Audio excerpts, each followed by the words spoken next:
to Mummy now! It's the dinosaur man! Okay.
Tribune.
now recognize that birds are dinosaurs, what I study is the long, deep evolution of birds from Mesozoic dinosaurs. The very concept is unimaginable. Why, if that happened, we wouldn't have a chance. How could we possibly hope to fight them? We couldn't, you're right. You're right, Mrs. Bundy. Hurry up, children. Finish your lunch. Are the birds gonna eat us, Mommy? Birds have been on this planet since Archaeopteryx, 140 million years ago. Doesn't it seem odd that they'd wait all that time to start a war? Who said anything about a war? All I said's... Troodon probably fed on our ancestors, the early mammals. It is the most intelligent, adaptable, and successful hunter on the planet.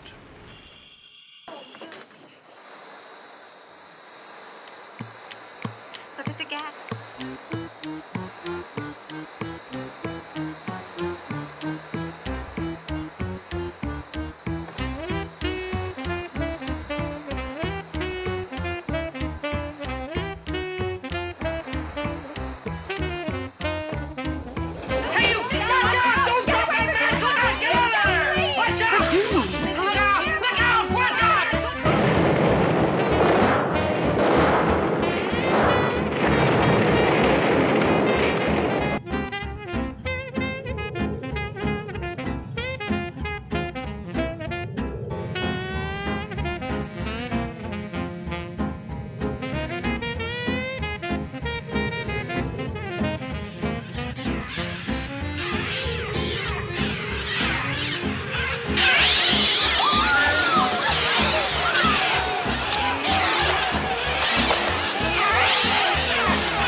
That's not bad for a quadruped. You gotta check your mirrors, just the side of your eye. Side of your eye.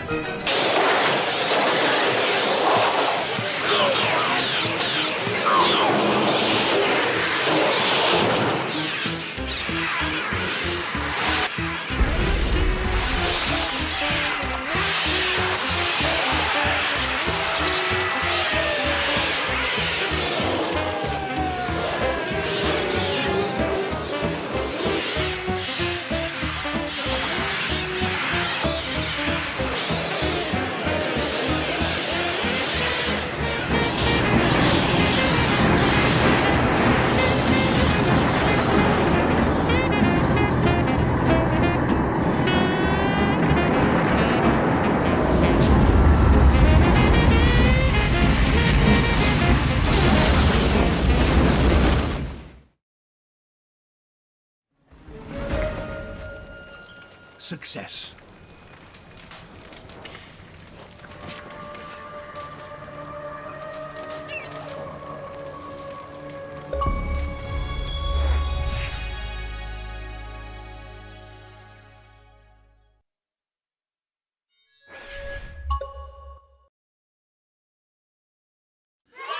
Well, hello, everybody, and welcome back to Paleontologizing. Well spent.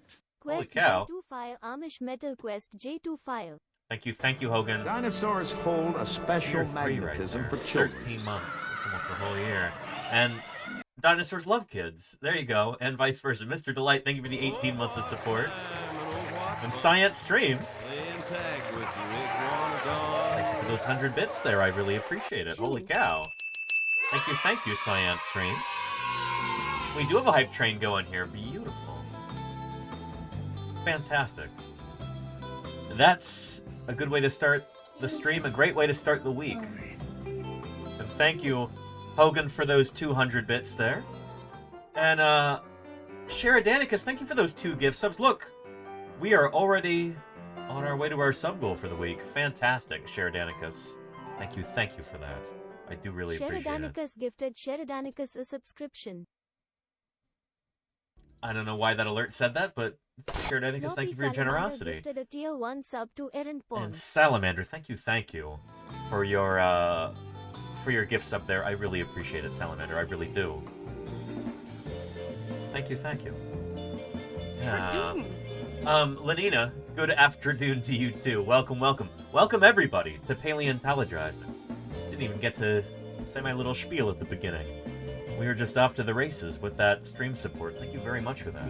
But, what is the answer? A prehistoric monster. Well, what do we make of these bones? Zucchini Puff. Thank you for the 5 months there. Zucchini Puff. Thank you, thank you. Good stuff. Yeah. How do we normally start these things off? Well, normally, I say welcome to Paleontologizing. I'm glad you're here. Hope you had a good weekend, by the way. It is Monday. Hope everyone had a lovely weekend, and thank you for showing up once again to celebrate fossil science, natural history, this endeavor to understand the history of our planet and life upon it. It is such a wondrous thing to be able to engage in this, and I'm so happy to be able to share it with you. Welcome back to Paleontologizing. If anybody is here for the very first time, then allow me to introduce myself. And thank you, Hogan, for those 200 bits. Good stuff. I appreciate that, Hogan. Thank you, thank you. My name is Danny Anduza. I'm a dinosaur paleontologist. You probably know already that a paleontologist is a fossil scientist. I work on dinosaur fossils in particular. Dinosaurs are what I study, what I publish on in the scientific literature to help drive the science of paleontology forward in my own small way. Dinosaurs are what I dig up during the summers, what I excavate out in the field. This past summer, we were digging up dinosaurs in Wyoming and Utah and live streaming it. Because that's how I make my living nowadays, is via live streams. I've been so lucky to be able to actually pay my bills by doing science outreach. A lot of scientists kind of struggle with doing outreach. Outreach kind of if you're detracts feeling a bit cheated, try blaming the dinosaurs. From their time. Pride-wing El Califo 37 proud Smurfo Rainbow Califo. And thank you, Golganek. I appreciate those 100 bits. Good stuff. Oh, I love those hummingbirds. Those are really cool. That's really cool. I love that.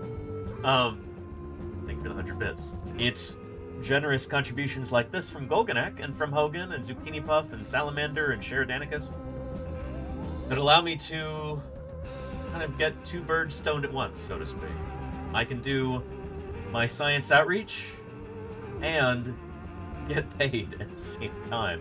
Be able to fund my research and my fieldwork and everything else that I do by talking about fossils with all of you. Because that's what paleontologizing is all about. That's, because if they're removed, America loses them forever. And Bella Messina, thank you for that subscription there. Holy cow. That's a recurring sub there, Bella Messina. Your own advice. Aren't you the man who told me to live every week like it's Shark Week? And that nothing's impossible except for dinosaurs? Don't give up on life, sir. Wow. Geo Jim, 27 months. Thank you, Geo Jim. I really appreciate that. 27 months is a long time. That's pretty extraordinary, and I really appreciate it, Geo Jim. Thank you for helping me continue to do this. What was I saying? Oh yeah, and Bella Messina, that's a recurring sub there. Enjoy being able to use those emotes whenever you like, for as long as you stay subscribed. Emotes like these, and these, and these, and these, and these. Ooh, and these now too. Those ones are fairly new. The chomp ones with the Wonkel Rex skull. Yeah. Anyway, thank you, Bella Messina, for helping support me. The recurring subscribers, that's the only reason I can continue to do this 5 days a week, is that core of support. You're part of the vanguard there, Bella, and I really appreciate it. Thank you. It's allowed me to... 1,000 bits can make a wonderful difference in promoting the appreciation and understanding of fossil science here on Twitch. And thank you, Hogan, for those 1,000 bits there. Extraordinary. I appreciate that, Hogan. Thank you. Good stuff. It's excellent. Yeah. Really appreciate that. I really do. Yeah, here on Paleontologizing, my whole mission is to be able to bring fossil science to you, to help, explain what we know about the natural world through the study of fossils, explain why it's important, why it's relevant to your everyday life, how understanding that can enrich your experience this brief time that we have here on Earth, you know? Help us lead happier, healthier lives. I'm not exaggerating when I say that. Like, understanding the history of life on Earth is such a gift. I mean, well, it's hard won. It's something we've earned. Paleontology is how we do that. So that's what I'm passionate about. This is what I'm here to share with you. You know? And thank you to everybody who supports me. Like you, Sculpin. Thank you for those 300 bits. Thank you for helping make this possible. You know? Yeah. And Melted Jedi says, I was just reading about this entire specimen over in Scotland. Is that the pterosaur, Melted Jedi? Is that the one you're talking about? That flying reptile? From the early Jurassic? Yeah, Hogan says, happy to do it. Glad to support you, Danny. I'm so glad that the science has become... that SciComm has become such an important part of Twitch. We're working on it, Hogan. We're working on it. There are still so many people who don't understand that there is science on Twitch. Like, the science and technology category is new to so many people. And, yeah. But that's actually really cool that we're in first place for English. Rincón de Barro. Yeah. Se habla español. Yeah, they're streaming right now. They've got 292 people watching. That's excellent. But, you know, we really need more people doing science here on Twitch.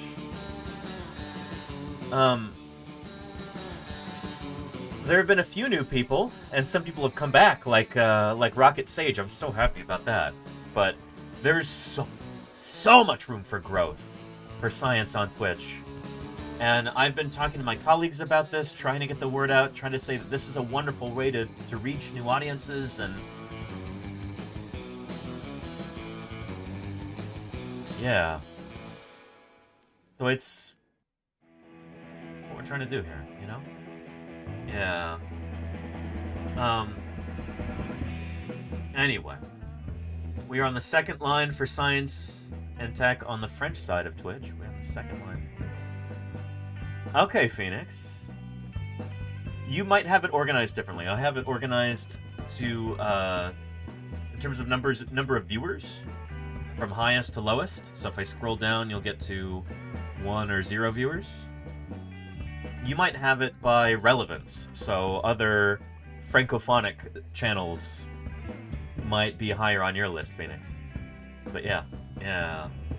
And Bojangle Jenkins says, I had no idea that this existed on Twitch until I stumbled onto Mahoodle stream. Very nice, Bojangle. I'm so glad you're here, Bojangle. I am. So glad you're here.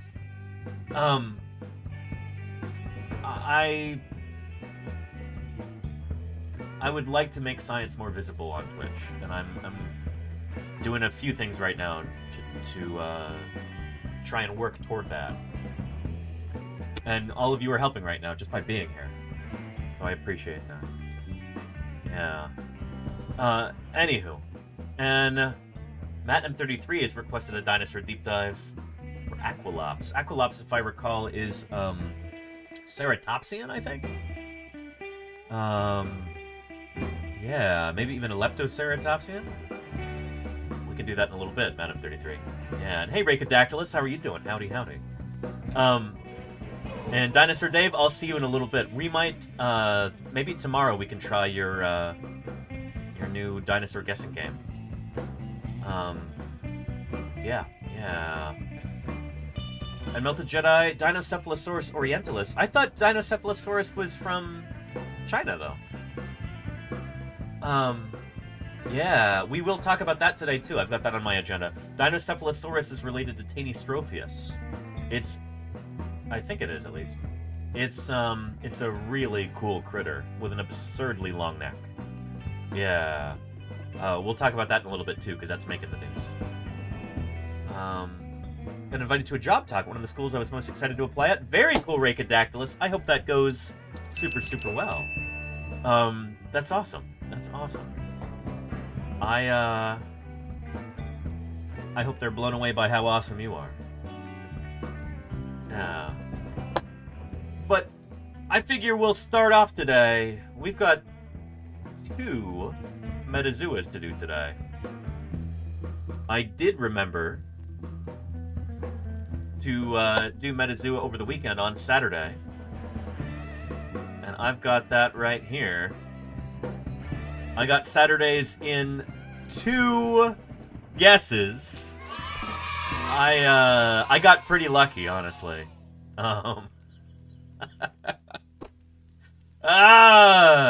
Yeah. And we can do Darwinius as well, Mommy does, yeah, for sure. Yeah. But this is for Saturdays. I haven't done Sundays yet, so let's do Sundays real quick. Jump in here to Metazoa, and the reason why this is relevant is that our understanding of the way that living things are related to one another is largely informed by the fossil record.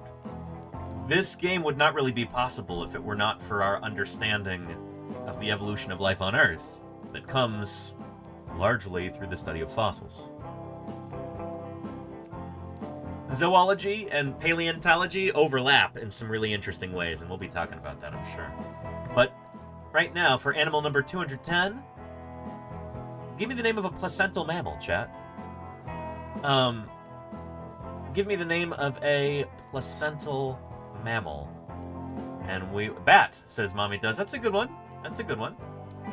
Bats are no, they're not contogliers. They're related to carnivorans. Let's try fruit bat just to start us off. And hoo. Yeah. It's a Laurasiathere. So, for those of you who are new, or unfamiliar with how this game works, you guess an animal, and you're kind of building a tree right here, like a phylogenetic tree. This game will give you the most exclusive clade, the most exclusive group that includes your guess and the mystery animal. And for us here, this is Laurasiatheria, which is a group of placental mammals. So let's take a look at that. Yeah. And cool, Steely Dan. Fossilized vampire squid? That sounds really neat. Here. Let's go to mammals on our tree of life here. For teaching purposes. Yeah, Chiropteran, Sloppy Salamander. If our mystery animal were a bat, it would say Chiroptera. But it's got to go a bit more broad than that. So, we've got mammals here. Our mystery animal is a mammal. It is a Therian mammal. It is a placental mammal. It is a Boroeutherian mammal. And it is a Laurasiathere. But that's as specific as we can get for this. So, the most recent common ancestor between our guess and our mystery animal is the base of Laurasiatheria. So that's carnivorans, bats, hedgehogs, and more. We guessed fruit bat. So we know it's not a bat. It's not going to be part of Chiroptera. But it is part of this group. So it could be a carnivoran, or it could be some sort of ungulate, hoofed mammal. Probably. I doubt it's a hedgehog. But let's see. Rhacodactylus guessed stoat. And if we want to knock out the carnivorans here, let's type in stoat. And they don't have that. Shoot.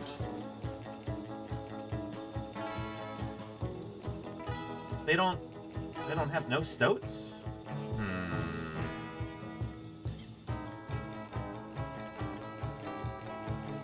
Yeah, that's unfortunate.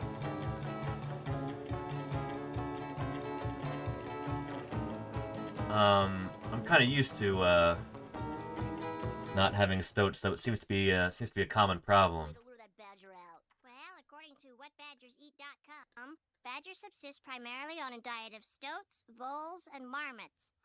Stoats. Stoats are weasels, Bart. They don't come in cans. Then what's this? That says corn, Bart. Must you embarrass me? So no stoats.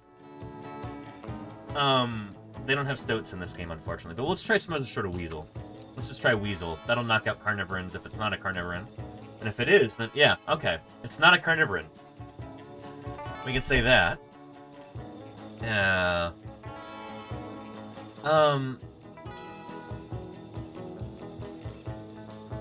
Let's see if it's an ungulate. Give me the name of an ungulate, chat. A hoofed mammal. Could either be a perissodactyl or an artiodactyl. But, Hugan says humpback. That actually counts. Humpback whales are a kind of hoofed mammal, believe it or not. Humpback whale. Let's try that. And, ho ho ho ho ho ho. Oh boy. Oh boy. Oh boy. I think I know what it has to be now. I think I know what it has to be. So it's not a whale, but it is part of a larger group that includes whales and their most recent common ancestor. So here, let's go into this clade, and then the cloven-hoofed ungulates. These are hoofed mammals that have got either 2 or 4 toes, or in the case of whales, no toes. But there is a more specific group in here called Whippomorpha. Here it is. It's not labeled as such, but this is the clade known as Whippomorpha. Yeah. Whippomorpha or Cetancodonta. I've never actually heard that name before. It's a group of artiodactyls that contains all living cetaceans, whales, dolphins, etc., and hippopotamuses. So, chat, what does that mean? If we guessed a kind of whale and it says, oh, you're close, it's not a whale, but it is part of the group that includes whales and hippos, then what does that mean, chat? What does that mean? It's a different whale. Sarcasm. Not quite Rhacodactylus. I know you know the answer, though. Yeah. Some of you already got it right. That means it's gotta be a hippo. It's gotta be. So let's try that. Hippopotamus. Hold on to your butts. Let's try it. And that is it. Yes. Fantastic. Yeah. A hippopotamus. There you go, Bella. Yes. Yes. Good stuff. Good stuff. So it's a hippo. Hippos are supremely cool animals. They're really, really neat.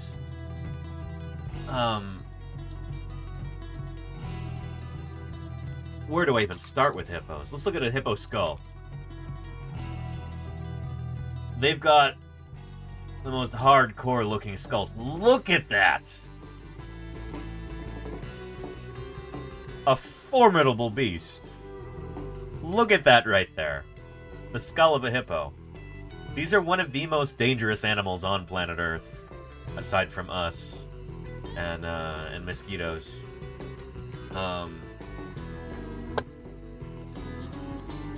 Well, it's not really the mosquitoes that are dangerous. It's the diseases they carry.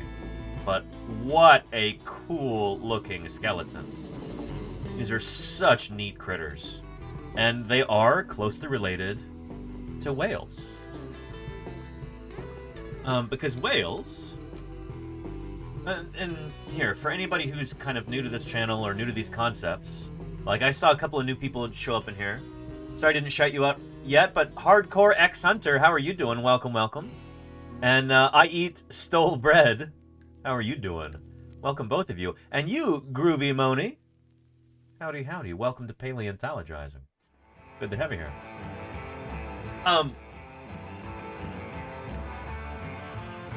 The way that we as scientists classify living things, and this is like the most basic concept in all of biology, it's the most elementary thing, but because biology isn't really taught properly in the United States, and in some other countries too. The idea of common descent and common ancestry is not really like something that a lot of people learn in school until maybe they go to college. This is something we talk about all the time here. It's a long story, but basically, religious fundamentalists in the United States fight very, very hard to keep this core concept of biology out of the textbooks, out of the classroom. They want to keep people ignorant of this. But living things are related to one another. And when we say that, let's jump out from Whippomorpha to all life. We mean that basically all life on Earth can be thought of as like belonging to a big tree. You've got species that split and evolve into new species, and as far as we can tell, all life on Earth had a single origin point about 3.8 billion years ago. All life on Earth utilizes DNA. And there are varying degrees of similarity in that DNA, and that corresponds to when these creatures split off from their common ancestors. You can think of life as like this big family tree like this. And whales evolved from four-legged hoofed mammals that lived on land, like Pachycetus here. And then over time, they became better and better adapted to life in the water. There would have been lots of little branches that come off to the sides that don't really go anywhere here. And Groovy Moni, thank you for the follow. Welcome to Paleontologizing. 1,500 teeth. Yeah. A single cavity. Groovy Moni, thank you for the follow. Oh! Nightly Thievery says, my pet snail and I had a common ancestor. Unironically, yes. All life on Earth has a common ancestor if you go back far enough. And this tree of life here, it's a different way of visualizing it, but it's the same concept. With this, you can actually estimate how long ago you and your pet snail had a common ancestor. Let's find snails on here. They should be within the gastropods. Protostomes, clams, octopuses, flatworms, starfish, barnacles, clams. Let's try octopuses. I don't know if they have snails right here, but we'll look at a different kind of mollusk, an octopus. So those and humans, we shared a common ancestor about 630 million years ago. So we are 327 millionth cousins, 128 million times removed. Isn't that cool? This is the kind of perspective that paleontology gives us. When you understand fossil science, you see the world in a different way. That's what this channel is all about, and that's what I'm so excited to share with you. You know, because the more I stream, the more I realize that this is not part of... Most people are not getting this information in school. Even though it's the most basic thing in the world to a biologist, or a geologist, or a zoologist, or somebody like that. Somebody who's been trained in this sort of thing. It's this mind-blowing perspective that just... It's not making its way to the general public. Largely because of creationist influence. So yeah. Thing 1 of 2 says, today I sent out messages to museums about my dig proposal. Very cool, Thing 1 of 2. Very cool. Yeah. I'm here to applaud the work of vertebrate paleontologists. Well, thank you, Connor Duckling. Thank you for the follow. It's great to have you here. Yeah. And yeah, and Alexander Morrison, advanced and primitive can be misleading. Yeah. Because, like, is an octopus primitive? No. It's been evolving for the same length of time that we have. All organisms on our planet have been. You could really talk about, like... It gets kind of arbitrary, but you could talk about, like, morphological advancedness or primitive... Hello, Moonpie. Come here. Yeah. Oh. Well, Moonpie. How are you doing? Hello.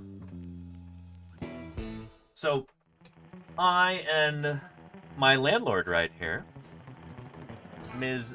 Moonpie. Oh, hang on a second. Keeps doing that. There we go. Yeah, Moonpie. Hello. You and I share a common ancestor.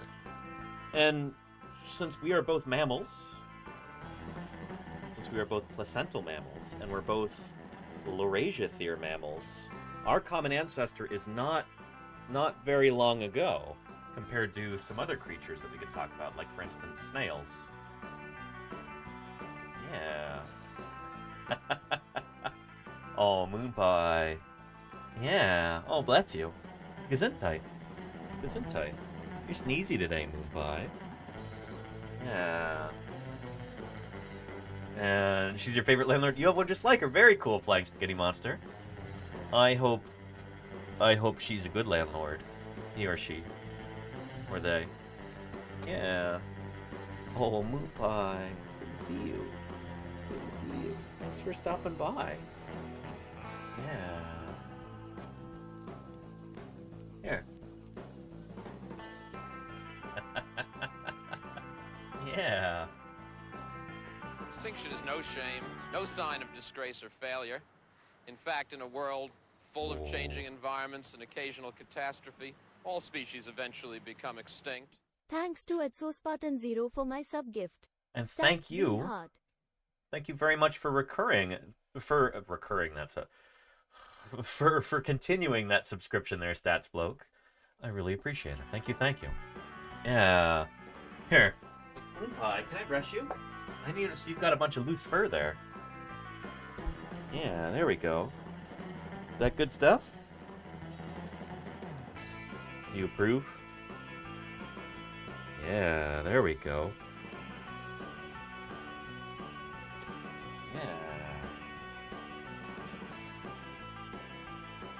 My goodness.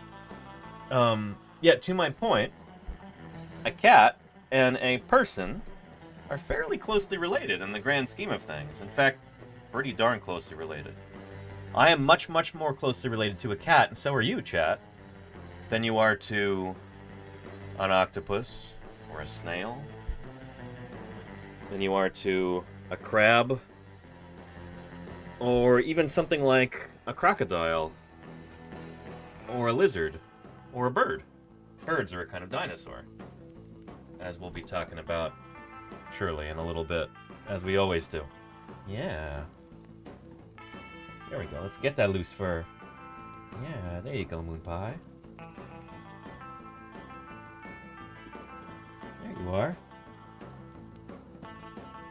Yeah, alright. I'll see you later, Moonpie. Thanks for dropping by.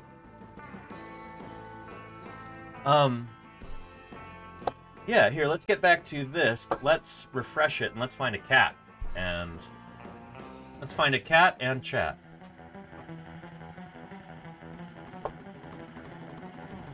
So, oh, yeah, I guess we gotta go back.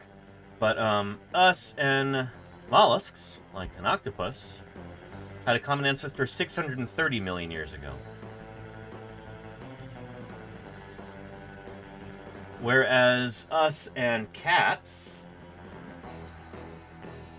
humans and cats, have got a much more recent common ancestor.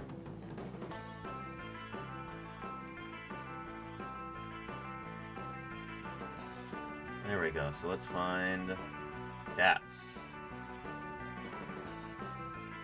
This can be a little buggy sometimes, so bear with me. I really wish this site were really slick and easy to use because it's really cool. It's just a little... There we go. Yeah, so we are only 21 millionth cousins, 39 million times removed. So humans and cats had a common ancestor 95 million years ago. Much, much, much, much, much more recently than we and you know, octopus did. Does that make sense? Yeah. T-Matrix is how many extinctions were there? So many, T-Matrix. So many. Lots and lots and lots of creatures go extinct because of various reasons. If you're talking about, like, what we call mass extinction events, there's, depending on who you ask, usually the general consensus is there are 5 big ones. But then there are a bunch of smaller extinction events as well, where, like, you know, thousands of species go extinct. So yeah. And Mr. Vet, are you talking about Diplodocus or Gallimiopus, sir?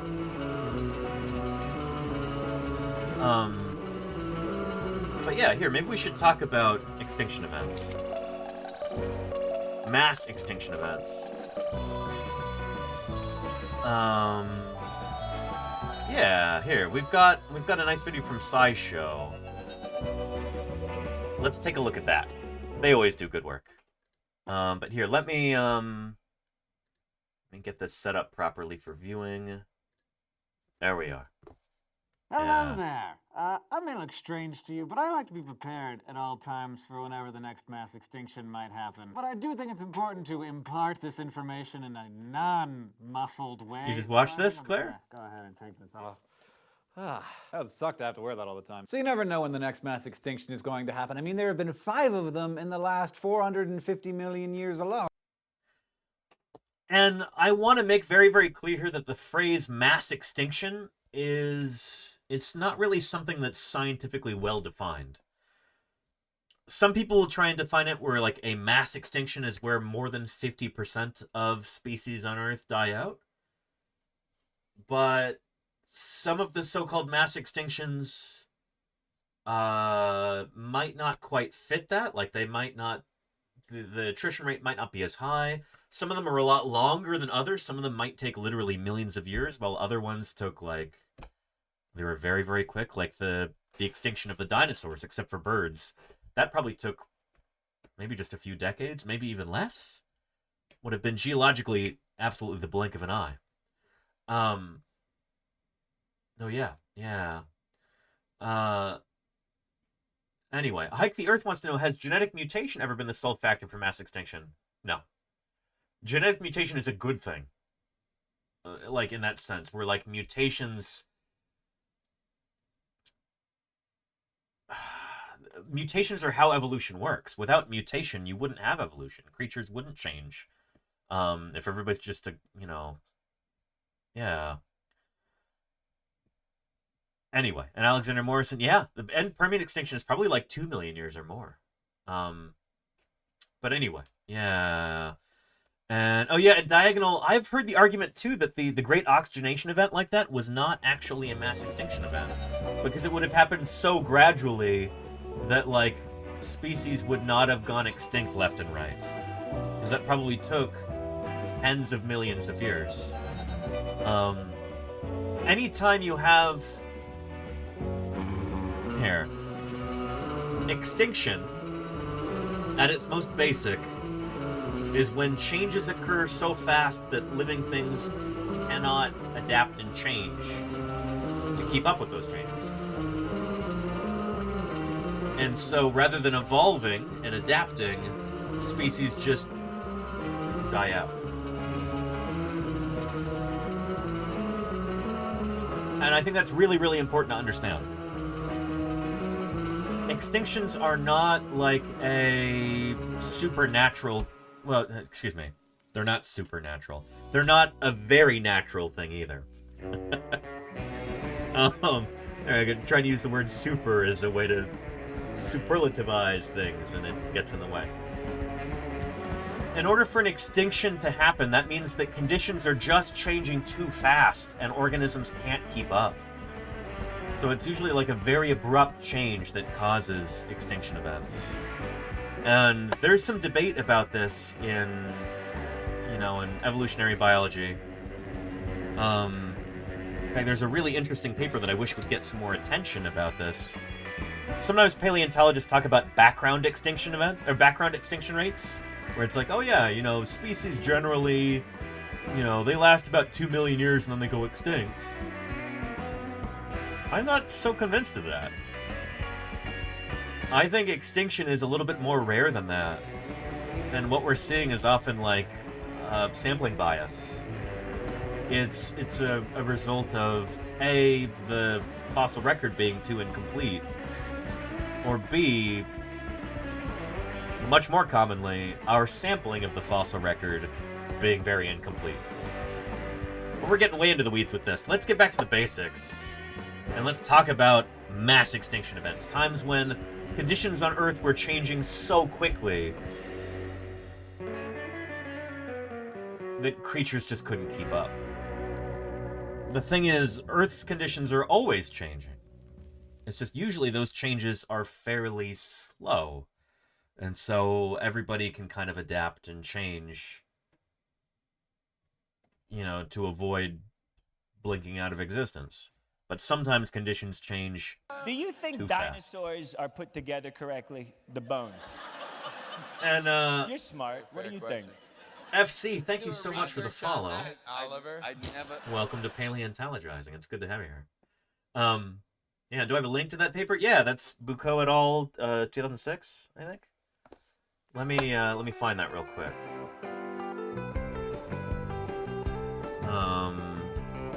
Let's see.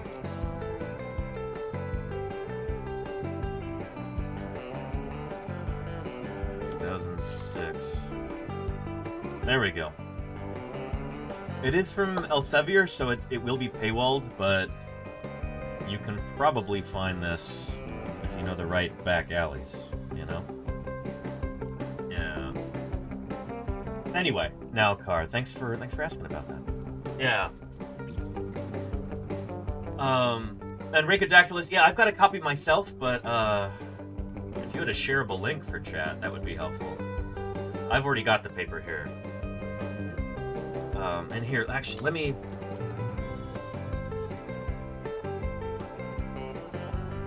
try something else here real quick.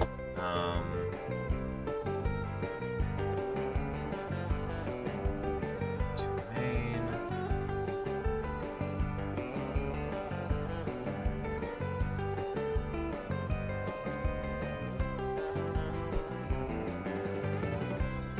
All right, give me a second here.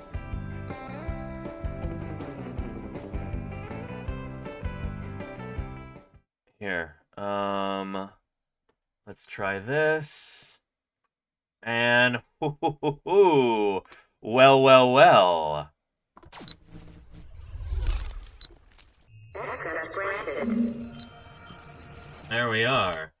Here is a link right there, but shh, keep quiet about it, because this is how scientists acquire papers, but it's not always, you know, it doesn't always make the publishers happy.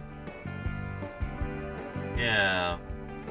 And Hugin, yeah, we'll talk about that too, and I'm sure the video will talk about that as well. I say it's way too early to say that this is a 6th mass extinction event, but it could very well turn into one, you know? I think it's important not to talk past each other when we're talking with people like Elizabeth Colbert about this. I think she makes some really, really good points, and that's an excellent book. I would highly recommend it. Claire Bird, thank you for posting the link there. That's good stuff. Yeah. Anyway, mass extinctions. Extinction is going to happen. I mean, there have been 5 of them in the last 450 million years alone. And it's not like a mass extinction is some kind of blurry, ill-defined term. It's when at least 50%... No, it is. It actually is. Hank is unfortunately incorrect about this. We don't have like a hard and fast rule for what constitutes a mass extinction and what doesn't.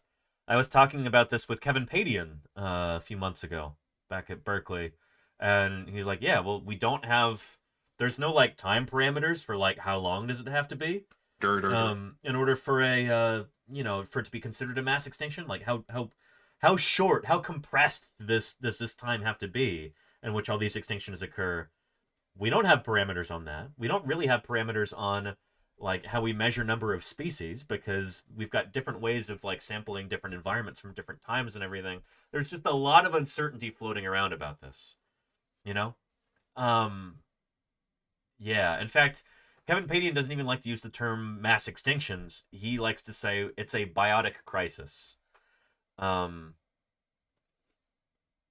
it, you know, it's much less a, like, hard and fast rule as it is, like, I guess biotic crisis would be a lot more inclusive, and you would have a lot more of these than just the big five, you know? So yeah. Percent of the species on the planet go extinct. One of them, which has been aptly dubbed the Great Dying, wiped out more than 95% of the species on the planet. It's enough to make you walk around with a gas mask.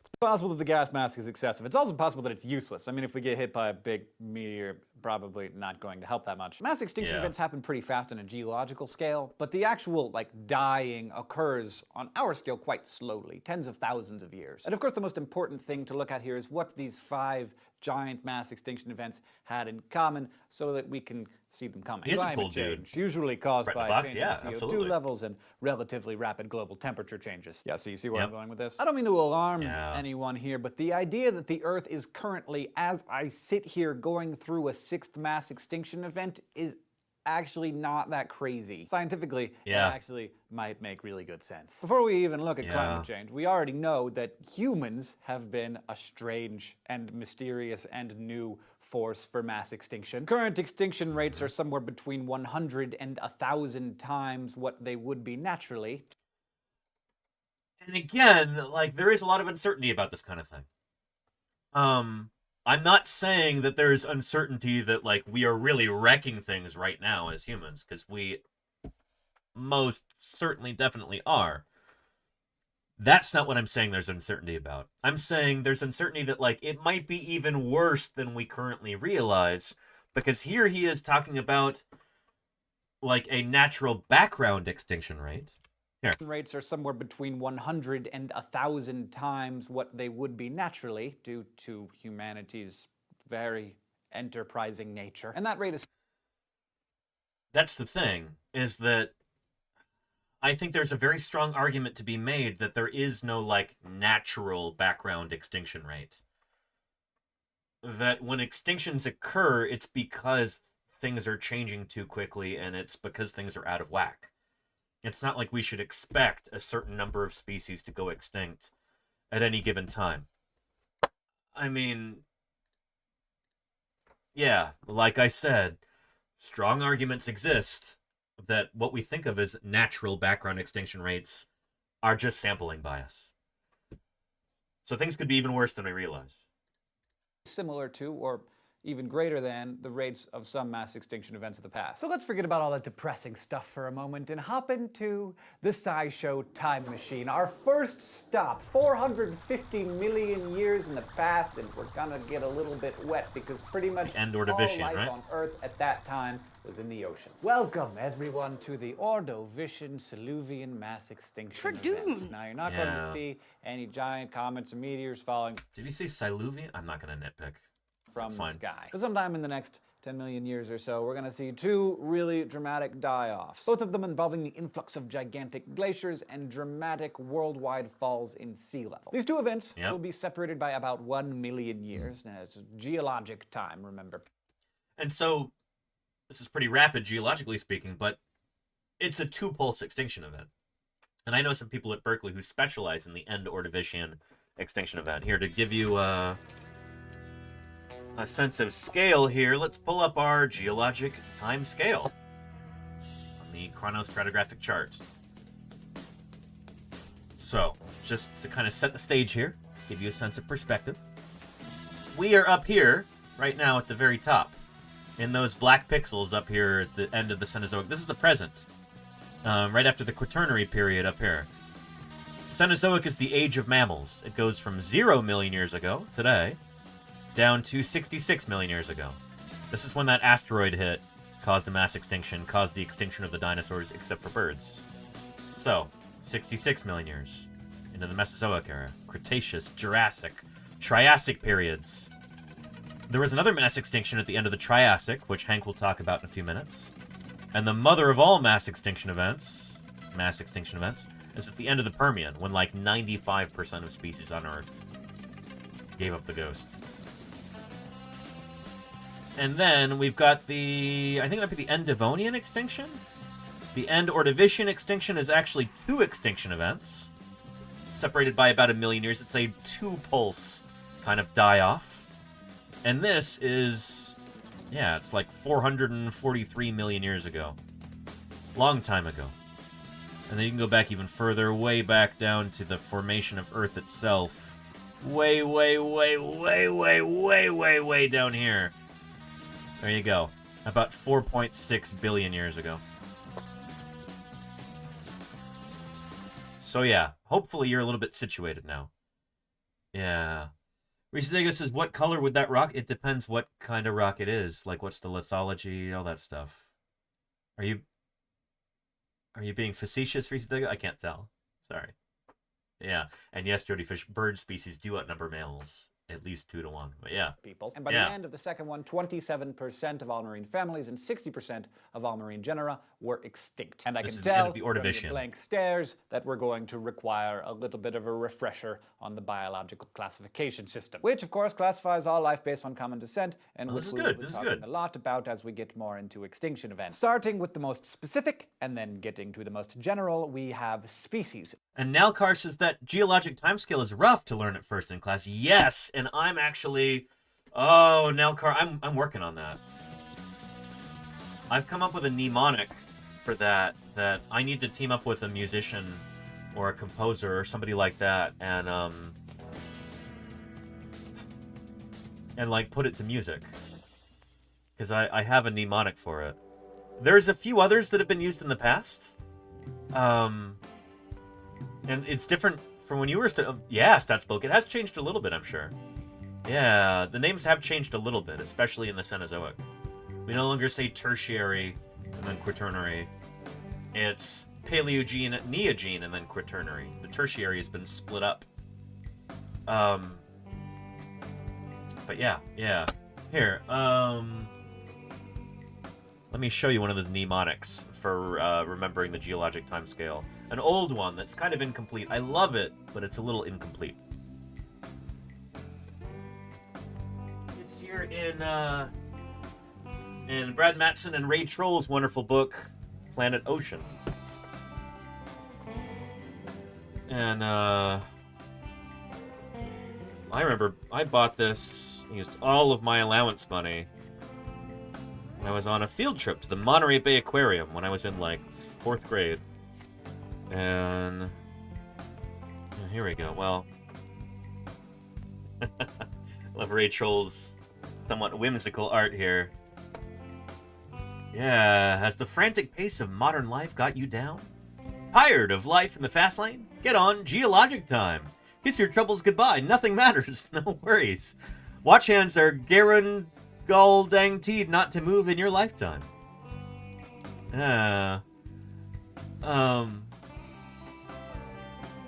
Good stuff.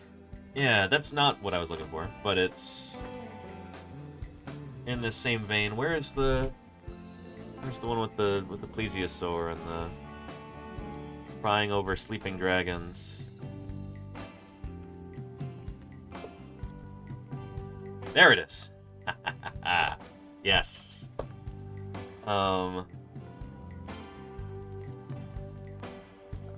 Yeah.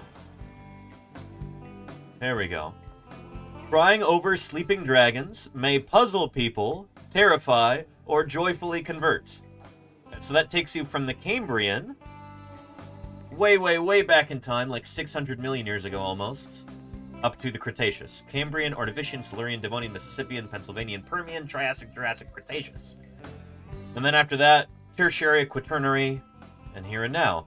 Tertiary has since been split up into Paleogene and Neogene.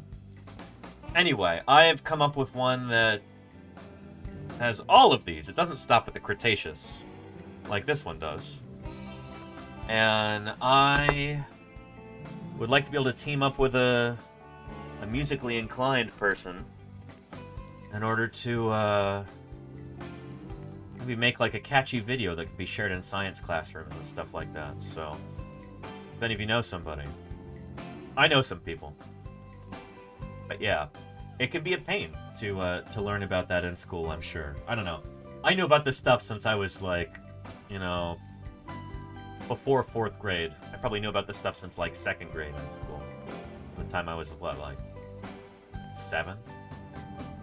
But yeah. At least, says Claire Burr, yeah. Thank you, Nell, for the hydrate. Here.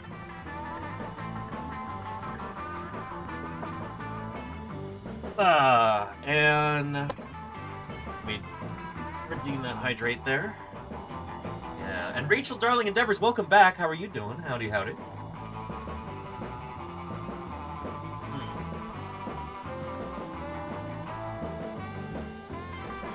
But now we're going to jump to biological classification because it's also important. Here we go. Time, remember, people. And by the end of the second one, 27% of all marine families and 60% of all marine genera were extinct. And I can tell from your blank stares that we're going to require a little bit of a refresher on the biological classification system, which of course classifies all life based on common descent, and which we will be talking a lot about as we get more into we've not done it yet. No, starting with the most specific, we will. And then getting to the most general, we have species, genus, family, order, class, phylum, kingdom, domain, and good old life. Back to the Ordovician event, what scientists think happened here was that Gondwana, one of the 2 supercontinents at the time, moved into the polar region. This set off a huge drop in temperature, also a huge increase in glacial formation, which dropped sea levels. Marine invertebrates were the hardest hit. 2/3 of all the brachiopod and bryozoan families disappeared. It was also a tough time to be a bivalve or a trilobite. And just because I find this fascinating, there's also another theory about what may have happened to cause the Ordovician event. A gamma ray burst from a hypernova somewhere within 6,000 light years of Earth. A supernova, that's when a star explodes. A hypernova is when a star that's like 100 to 300 times the size of the sun explodes. Even like 10 seconds of a gamma ray burst from a hypernova would completely destroy the ozone layer and dose everything on Earth with a nice, healthy amount of UV radiation. When I say healthy, I mean unhealthy. All right, everybody, back in the time machine. We're going ahead. Do you think dinosaurs are put together correctly? The bones.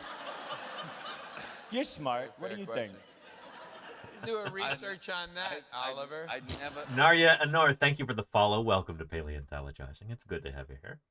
Million years to 360 million years ago to the late Devonian extinctions. This is the beginning of a prolonged series of mass extinctions in which half of all genera and 70% of all species will go bye-bye. Marine life will once again be hit very hard, but so will the spiders and the scorpions and the proto-amphibians, which are just taking their first steps out on the land. Narrowing down a time frame for this event has been difficult. Scientists can only say that over a period of 500,000 to 25 million years, that's a big gap there, I know. There were a series of extinction pulses. Shoot, that's big error bar.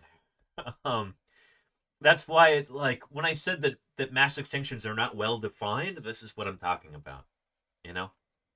Yeah. But yeah. And I echo what Rachel said right there.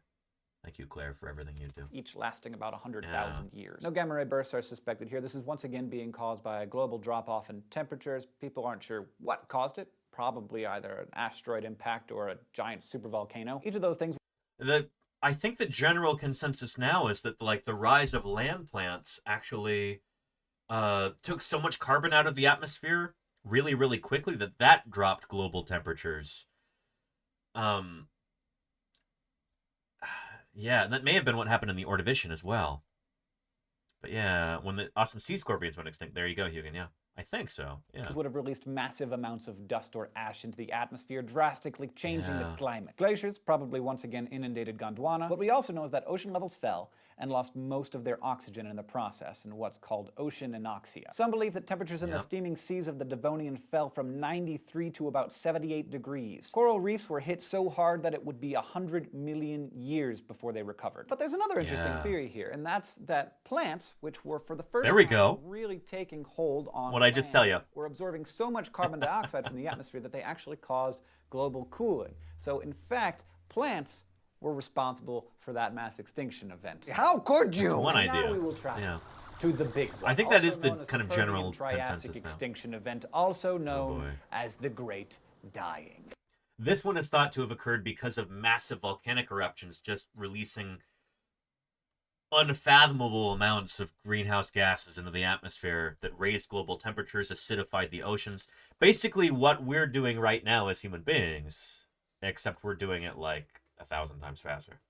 It is now about 250 million years ago, and a combination of catastrophic events is about to totally alter life on planet Earth. So destructive is this event that it remains the only known mass extinction of insects. This may have been triggered by a comet or asteroid impact, but what scientists feel fairly certain about is that a subsequent volcanic eruption in an area known as the Siberian Traps was responsible for an increase in global temperatures of 5 to 10 degrees. These volcanic eruptions covered an area roughly the size of Western Europe, and they lasted for 1 million years. But then it got worse. The sudden release of gases from methane hydrate reservoirs below the seafloor, possibly caused by underwater volcanic activity, decimated the seas, leading to periods of too much oxygen, called hyperoxia, and too little oxygen, the return of anoxia. And marine life does not fare well in either of these conditions. These two events, at least, possibly others, led to a shift in ocean currents and general inhospitable environment for most of the Earth's species. When the die-off was finally finished,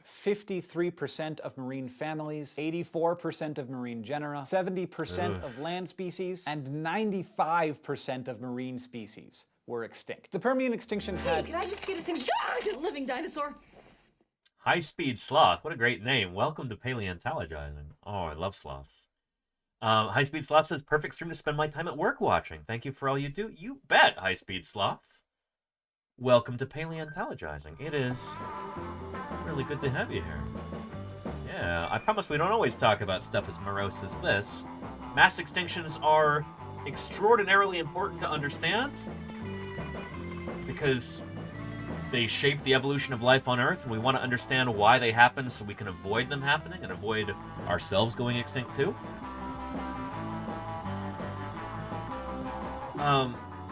But they are a real bummer, and I get that.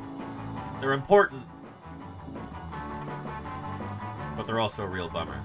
So stick around. We'll cover some less morose topics as well, I promise you. Yeah.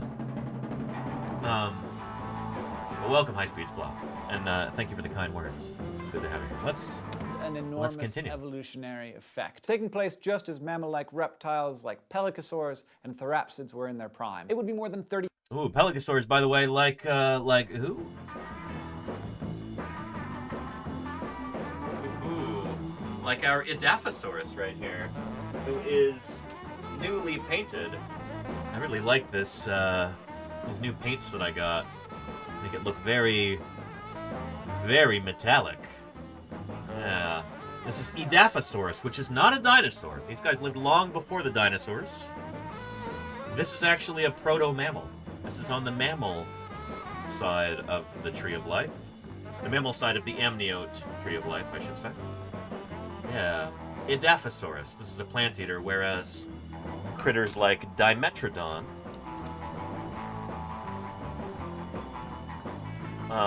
were meat eaters. Uh-oh, what? Where did my videos go? There we go.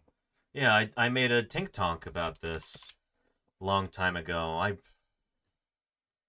I really ought to do these again. I'm just getting ready to carve up this pumpkin.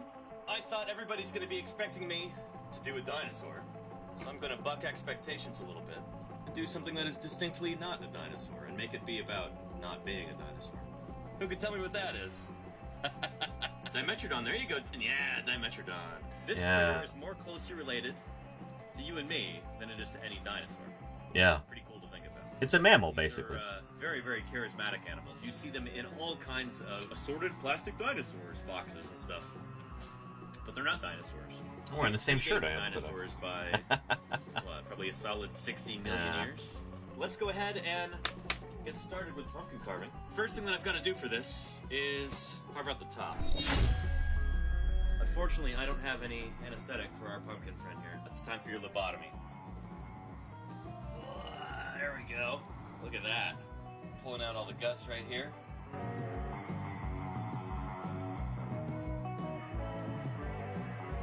This was a lot of fun to edit. I should do more of these. Or a book or something like that, and you can say, hey, that's not a dinosaur. That's a Dimetrodon.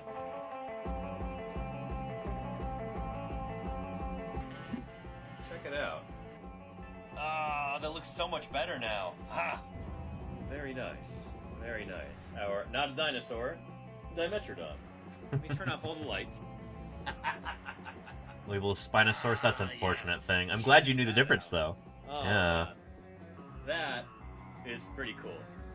I like that a lot. Yeah. I'm pretty happy with this. So it's Dimetrodon, the meat-eating pelycosaur there. Edaphosaurus was a plant-eating pelycosaur.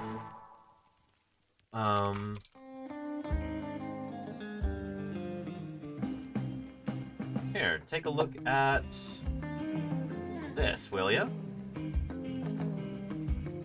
So these are creatures that they actually didn't go extinct in at the end Permian. They either went extinct or evolved into something else before then. I'm interested in your island. It's got nothing to do with oil. I'm a paleontologist. Wise Beyond, thank you for the follow. Welcome to Paleontologizing. It's good to have you here. Here, check this out. There's Dimetrodon right there. Meat eater going after a herd of Edaphosaurus plant eaters. And Chris T.S. 12 months there from Chris T.S. Ooh, tasty. Thank you for those 12 months of support, Chris T.S. I really appreciate you. Thank you, thank you. And hope you had a good weekend. It's good to see you. Yeah. And Caravan says, Dimetrodon, my favorite prehistoric beastie? Well, and it's one that we are maybe more or less directly descended from. I think I don't know. I'm not a mammal person. Well, I'm a mammal, obviously. Let's protect our fossils, because if they're removed, America loses them forever. And a high-speed sloth, thank you so much for that Prime sub there. Enjoy not having to watch any ads for the next month. Enjoy those emotes. Thank you for your support. I really appreciate it. Holy cow. Yeah. I'm not exactly sure how closely related these guys are thought to be to the direct ancestors of modern mammals. I don't know. Again, I'm not a mammal paleontologist. I am a mammal, and I am a paleontologist, but I don't study mammals or their ancestors, so I'm not a mammal paleontologist, you know? Anyway, let's continue. I'm not a lizard person either, Lil Pink Pony. I do know several lizard people. People like Dave DeMar, people like, the late Richard Estes, you know, paleontologists who study fossil squamates, fossil lizards, and snakes. But, yes, in the field of paleontology, we use the phrase lizard person entirely unironically and with a straight face, because that's a person who studies lizards, you know? Fossil lizards. It's important. But, yeah, he's an ornithodyryn person? I am, Spinonicus, particularly a dinosaur person, but yeah. Yeah. Crab people, says Rusty Guy. I know what that's a reference to. Yeah, it's always sunny with crab people, Rusty Guy. Yeah. Anyway, reptile person, but there's a lot of reptiles, yeah. Bird people would also fall under the umbrella of reptile people, Charlie's Dragon. But yeah. Anyway, let's continue. Run, run, run! Dimetrodon and Edaphosaurus. Edaphosaurus there. Like right here. Edaphosaurus. Yeah. And Wise Beyond says, hi everyone, I work in the science community, Canadian environment more specifically. I'm here to visit. I know I'll like the channel. I'm here to learn. It's wonderful to have you here, Wise Beyond. Thank you, thank you. Welcome to Paleontologizing. Great to meet you. Let's continue.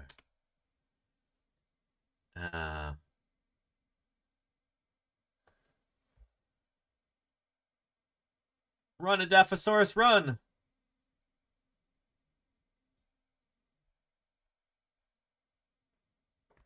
And a reminder, this is long before the first dinosaurs.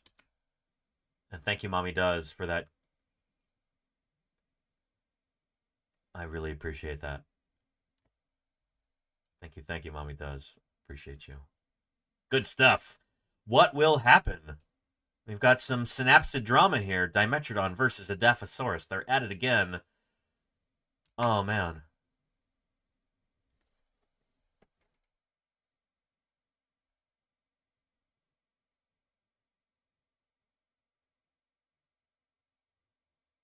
Uh-oh. Uh-oh. Watch out, baby Edaphosaurus. Oh, no.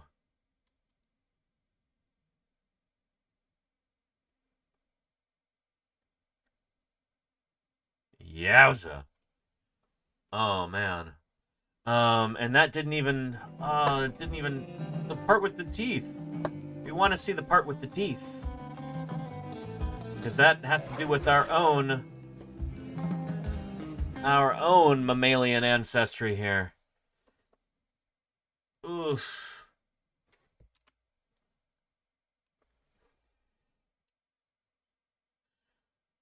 Thank you, Delta. I really appreciate that, Delta. How are you doing? It's good to see you. Hope you had a good weekend, Delta Rain. I enjoyed Star Trek the other night, by the way. Delta Rain, you should go follow her if you like Star Trek. She does a Star Trek movie, and I hope I'm not blowing up your spot. But anyway, Delta, thank you for those 500 bits.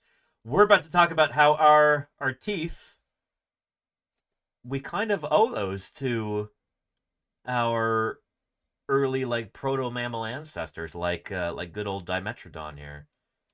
Take a look.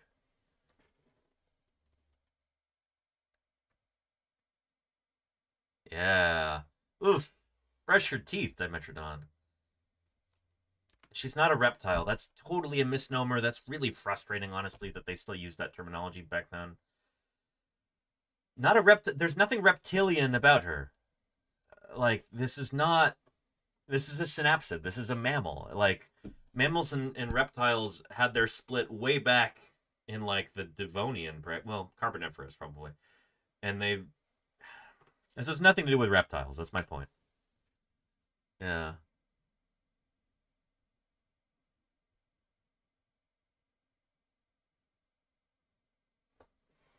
Yep. Yep. Yeah, so, like, you've got incisors in the front for nipping. You've got canines that in other primates, like baboons, for example, like, they've got these big wicked canines like that are used for puncturing. And then you've got chewing teeth in the back. Dimetrodon had a similar kind of structure like this. So, like, we can directly trace our mammalian, what we call heterodonty. Heterodonty is where you've got different kinds of teeth.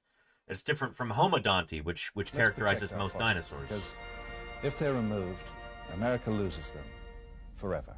And Rachel Darling Endeavors, thank you for that Prime sub. I really appreciate that. Thank you. That is beautiful, and I appreciate it. Thanks for supporting the channel. Most dinosaurs, like, all of their teeth are pretty much the same. That's what's called a homodonty. Whereas mammals tend to have different kinds of teeth. You've got incisors, you've got canines, premolars, and molars. And yeah, it's just different evolutionary groups kind of, like, go in different directions and do different things. Teeth are much more important to mammals than they are to dinosaurs, you know? Yeah. Oh, that poor Edaphosaurus. And hey, Murph, what's shaking? Good to see you. Yeah.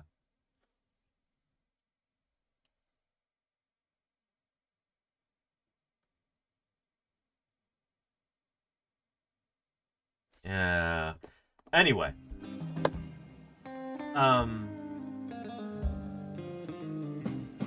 How we got stuck on Pelycosaurs, but we were talking about the Permian period, that's why. We were talking about mass extinctions here. Let's get back to that. Yeah. Tomas says, I wonder what the first animal was with a mammalian reproductive system? Tomas, a mammal? Only mammals have a mammalian reproductive system. Are you talking about, like, with the placenta and all of that? Because only placental mammals have that. Not even all mammals have that. Marsupials don't have that. And monotremes, like the platypus and echidna, who lay eggs, they don't have that either. It's only certain mammals who've got, I guess, what you would think of as a mammalian reproductive system. Only certain mammals have that. So the first animal to have that would be a mammal.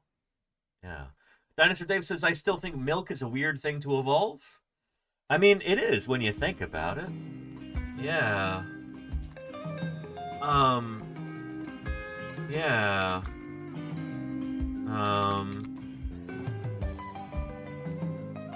Let's see.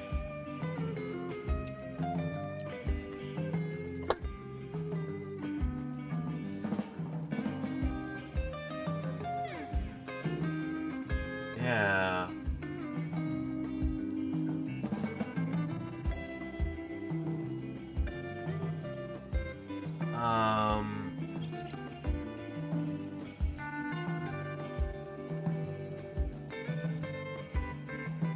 Oh, I've almost got it.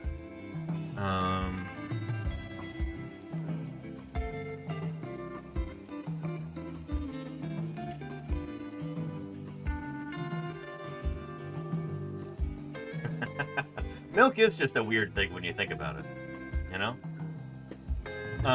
Here's a Calvin and Hobbes comic that emphasizes this point. Calvin says, the more you think about things, the weirder they seem. Take this milk. Why do we drink cow milk?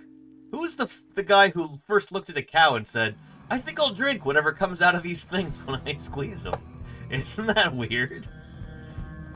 Yeah, I think conversation be kept to a minimum until afternoon.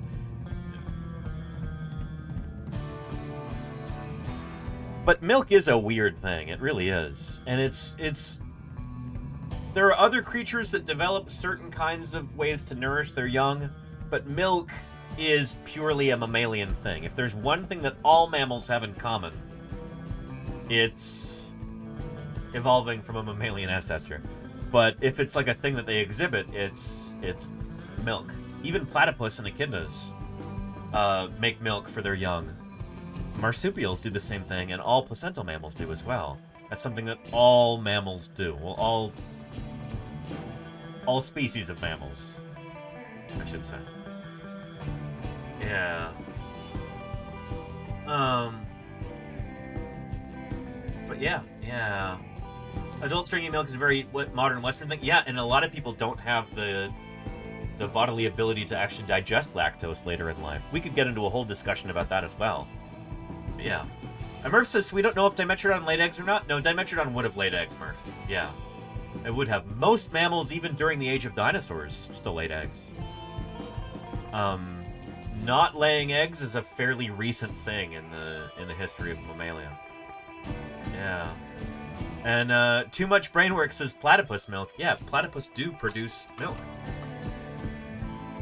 All mammals do.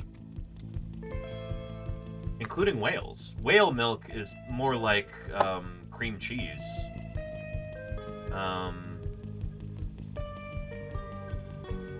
Here, take a look at this video here about platypus milk. Yeah. And Swoop says, wouldn't egg-laying mammals be considered monotremes? It depends what clade they're from. Swoop. Yeah, so all of the mammals today that lay eggs are monotremes. So if we go to Monotremata, the monotremes, they're over here. But monotremes happen to be the only egg-laying mammals that are still around. There were other groups of mammals that also laid eggs that are now extinct.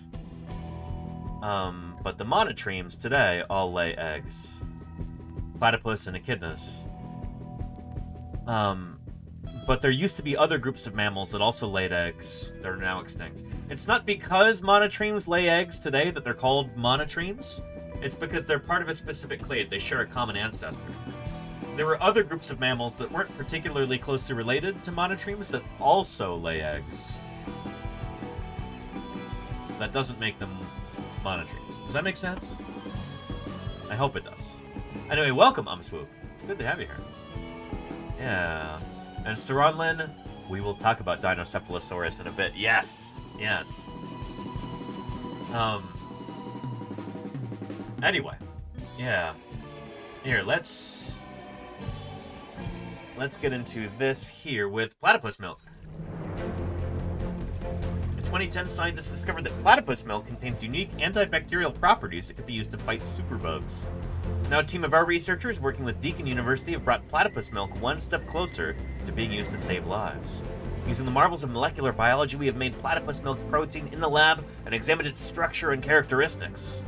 The platypus belongs to the monotreme family. It's not a family, it's a group. A small group of mammals that lay eggs and produce milk for their young. They are such weird animals that it makes sense for them to have weird biochemistry. And they're not weird, they're just the only ones left of their group.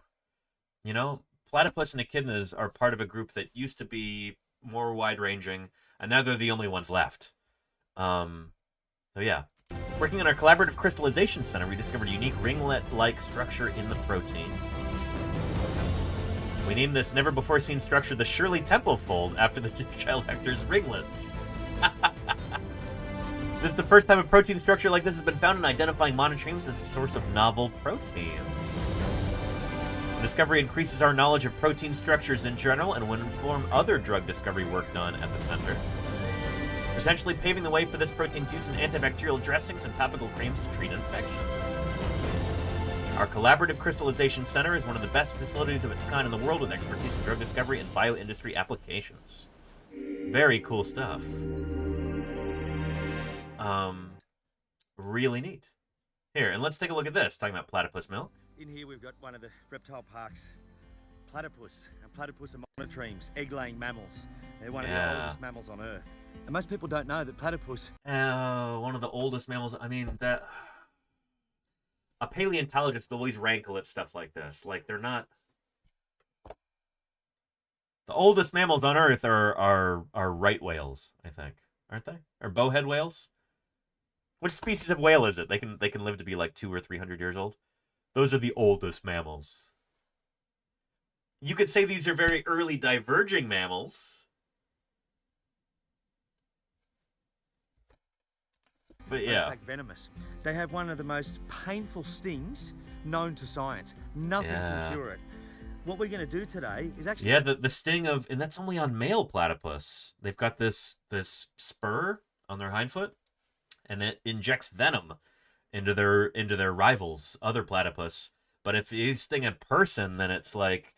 You will feel that sting potentially for the rest of your life.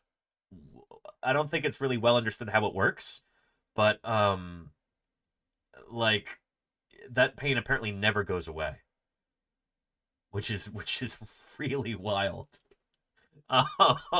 It's yeah, that's what I've read anyway. That it just brutal indeed, right? Oh boy, yeah. Known to science. Nothing can cure it.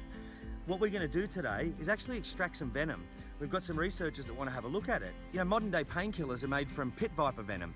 Taipan venom has helped stroke victims. Gila monster, a venomous lizard, has helped with diabetics. So who knows what they might find in platypus?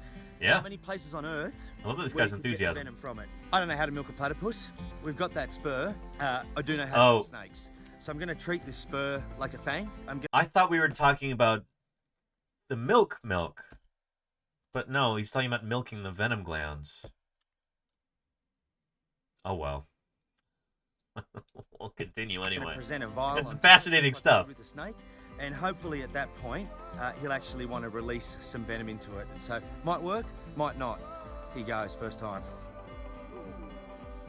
That little squirt that seemed like urine, it's actually a musky scent that I've got there. It's a defense mechanism. It really, really stinks. So if I was a predator trying to eat the plat, I just copped a mouthful of that and I'm not going to eat him. Yeah. With the snake, this would need to go right on, and once the fang was exposed in the sheath, it would deliver venom. Now, we'll see what happens here. We're gonna try the same thing. This is so cool. That's so cool. We'll just stimulate it. Okay, we've got a tiny bit coming out there. The plat has to want to release it. I mean, this process is really wiggly. There's probably not a lot in there. It's actually not that scary for him. He's quite calm, just restrained there. So, like, how big are those venom glands really? It's not much, but they don't need a lot. You see just here? We got one Like nice speed drop, two nice sloth. drop, three nice drop. Yeah. Just there. I don't know of anyone else in the world that has milked a platypus this style for its venom. Hopefully, something good comes of it.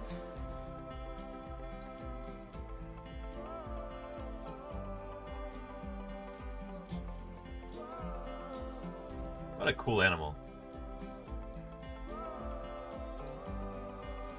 Has to be one of the strangest creatures on Earth. And they're strange because all their relatives are dead. Whether it's a platypus, or whether it's a coelacanth, whether it's a tuatara, or whether it's I don't know, some other kind of bizarre animal like that, they're only bizarre because the creatures that led up to them are now extinct. Like, all of their relatives are gone. All of their immediate close kin that look similar are now extinct. Otherwise, they wouldn't seem that weird. You know? Like, I don't know. Think about a polar bear. You know? A polar bear would be the weirdest animal. It's like, what is this big, weird dog thing? Except it's white and it walks around on the ground, but it can also swim and it roars and all this. If we didn't have grizzly bears and black bears, sun bears and spectacled bears, pandas and Andean bears, if all we had was the polar bear, it'd be like, what in the world is this? And why is it so different from all other mammals? It's like, well, it's because we have other bears that it's easier to kind of wrap our heads around it, you know? With the platypus, it seems so incredibly weird because all of its close relatives are extinct. They're gone. They aren't around anymore. So there's not a whole lot to compare them to, you know? They're unique because they're the last of their kind. Does that make sense? Yeah. If you only had the sun bear, it'd be real confused as Murph. Was it? I think it was a sloth bear actually, but one of my favorite photos of all time.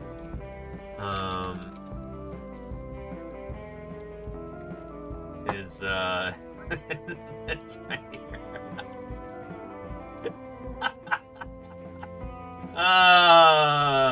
He's so happy. Yeah. Look at that. Look at that smile right there.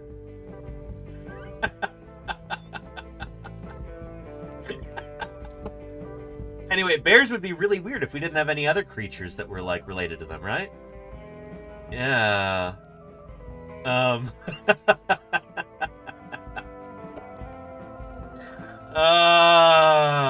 Yeah.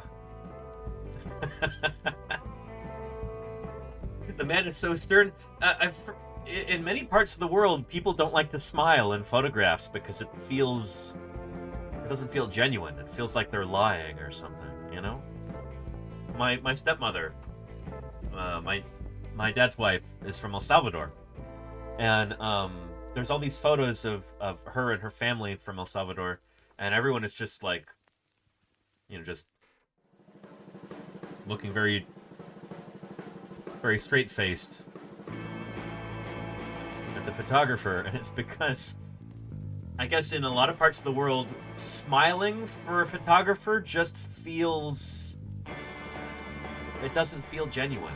It's like, it's almost like you're putting on a show, you're like lying about... I don't know, it just seems fake. You know? And I can kind of understand that. But yeah. Yeah. Anyway. Yeah. You hate taking pictures leaning in? Yeah. But yeah. Yeah. Anyway, we gotta get back to this mass extinction video and finish this. So we can get through some dinosaur deep dives, huh? Let's continue. 30 million years before these vertebrates and the Earth in general would recover. But it did recover until 200 million years ago. Yeah, there you go, Dinosaur Dave. Jurassic extinction killed off many early land animals. This includes the death of most of the therapsids, large amphibians, and the archosaurs, paving the way for the age of the dinosaurs. Scientists probably know less about this mass extinction event than any other, but what is known is that 23% of families and 48% of genera went extinct, but what was left fairly untouched were plants and dinosaurs, which now had a lot less competition. This was roughly the time when the massive supercontinent known as Pangaea was breaking apart due to volcanic eruptions. And the massive release of carbon dioxide wasn't breaking apart due to volcanic eruptions. Volcanic eruptions would result from the plates breaking up. Nitpicking here. aside from those eruptions may have caused some pretty intense global warming. Again, species don't fare well when temperatures increase quickly like this, and it wouldn't be an extinction event without scientists wondering about whether or not there was a massive impact of some kind. But so far, nobody's found any likely crater candidates. But you know where there is evidence of an impact crater? Right off the KPG coast extinction of Mexico's Yucatan Peninsula, and you've heard of this one. It's where a giant asteroid or comet struck about 65 million years ago. 66 and that now. kicked off the Cretaceous Tertiary extinction. You know this one. It's the... And man, this is an older video. Shoot. It's now the Cretaceous Paleogene extinction. This is from 11 years ago. Holy cow. Yeah. The Cretaceous Paleogene extinction is what we call it now. The terminology has changed. Yeah. The one that killed off all of the non-avian... And StatsBloke says because of mantle cell convection would be a better way to say it. There you go, StatsBloke. Yes. Yeah. Dinosaurs and ushered in the glorious age of mammals and birds. Mammals and birds! The KT extinction, as it's also known, killed off KPG extinction. half of all genera and 75% of species. And while the giant asteroid impact winter theory is the leading one, it's by no means the only one. Also happening at the same time, there was a giant volcanic eruption in India that may have caused massive global warming. And that final extinction event brings us back around to today, where 99% of the species that have ever existed on this planet are extinct. Part of me wants to argue with this because in order to... maybe. I don't know. To me, this is kind of synonymous with like the background extinction rate idea, which I don't necessarily buy at all. It's like, oh, well, species are always just going extinct bit by little bit, and the species are, you know, it's a natural thing, and I don't necessarily buy that. But yeah. But we aren't. We are the 1%. Not lucky for us in the history of humanity, we haven't had to deal with any giant comet strikes or it depends on a lot of things, Claire, We do have to deal with a possibly equally destructive force. Hey, birds each are dead, other. I'm Some welcome. scientists think that we are already in the middle of an event that's moving faster than the KT extinction. But instead of being driven by continents or volcanic eruptions... This is not true. This is patently false. The KPG extinction happened extraordinarily quickly. Like, you have an asteroid impact, and then, like, within probably less than 100 years, you have, like, complete biotic catastrophe and, you know, the extinction of the non-bird dinosaurs and most of the marine reptiles and the ammonites and all these other groups like that.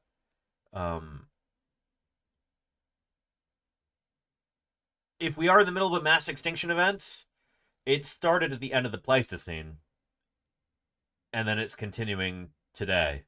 So it's at least, you know, 10,000 years so far. That's way longer than the KPG extinction. These extinctions are being caused by rising CO2 levels, habitat destruction, invasive species pollution, and over-harvesting. We already know what changes in global temperature can do to a planet. Click over here for information on that in our climate change video. A normal extinction rate for our planet is about 10 to 25 species per year, and again, I'm not convinced that that's a real thing. It could very well be that the so-called background extinction rate is a sampling artifact. Like, this is something that's up for debate right now.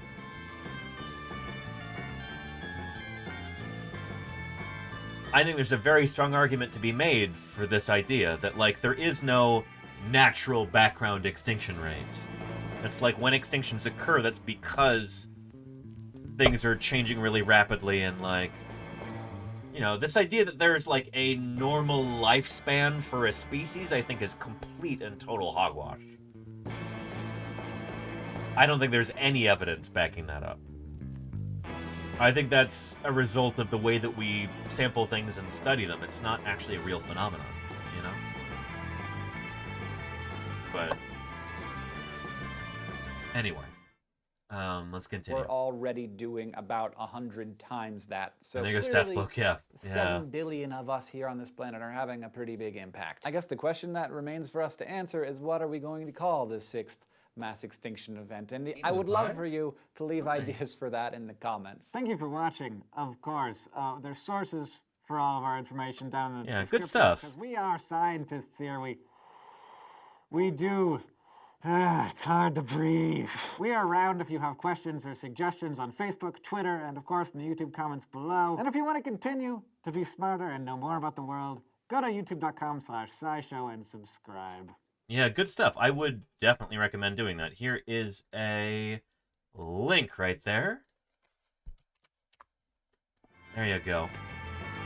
And this is, again, I know I had some quibbles with this video. This is not a comment on the quality of the video. Like, not only is that 11 years old, so a lot has changed since then, but also the arguments that I'm making are very much things that are currently being debated within the scientific community.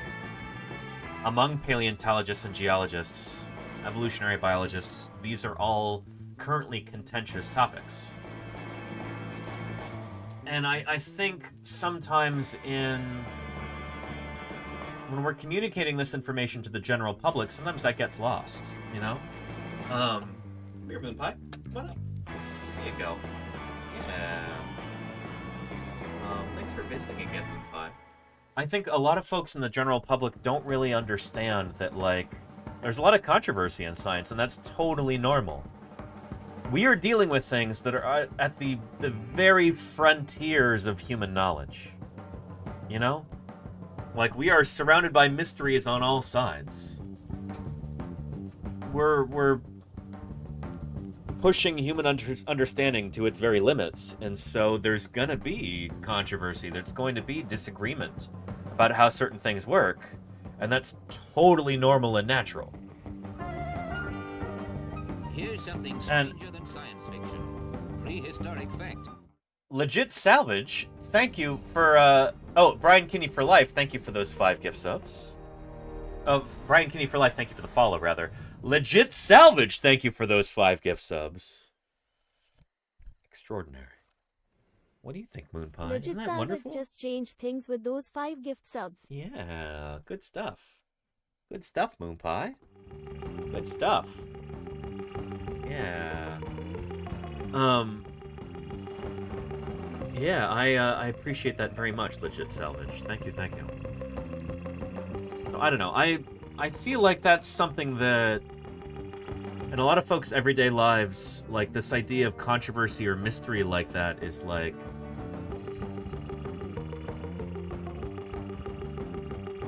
that's not necessarily part of a lot of people's everyday experience. As scientists, we're totally used to that. We're used to there being mysteries and, like, ongoing debates, and scientists can be, you know, we can be colleagues and friends and collaborators and then completely disagree about how certain things work because nobody really knows yet. Like I said, we're surrounded by mysteries on all sides. And it's just not always the way that people are used to thinking, Moon Pie. Yeah. A lot of people are uncomfortable with uncertainty or mystery.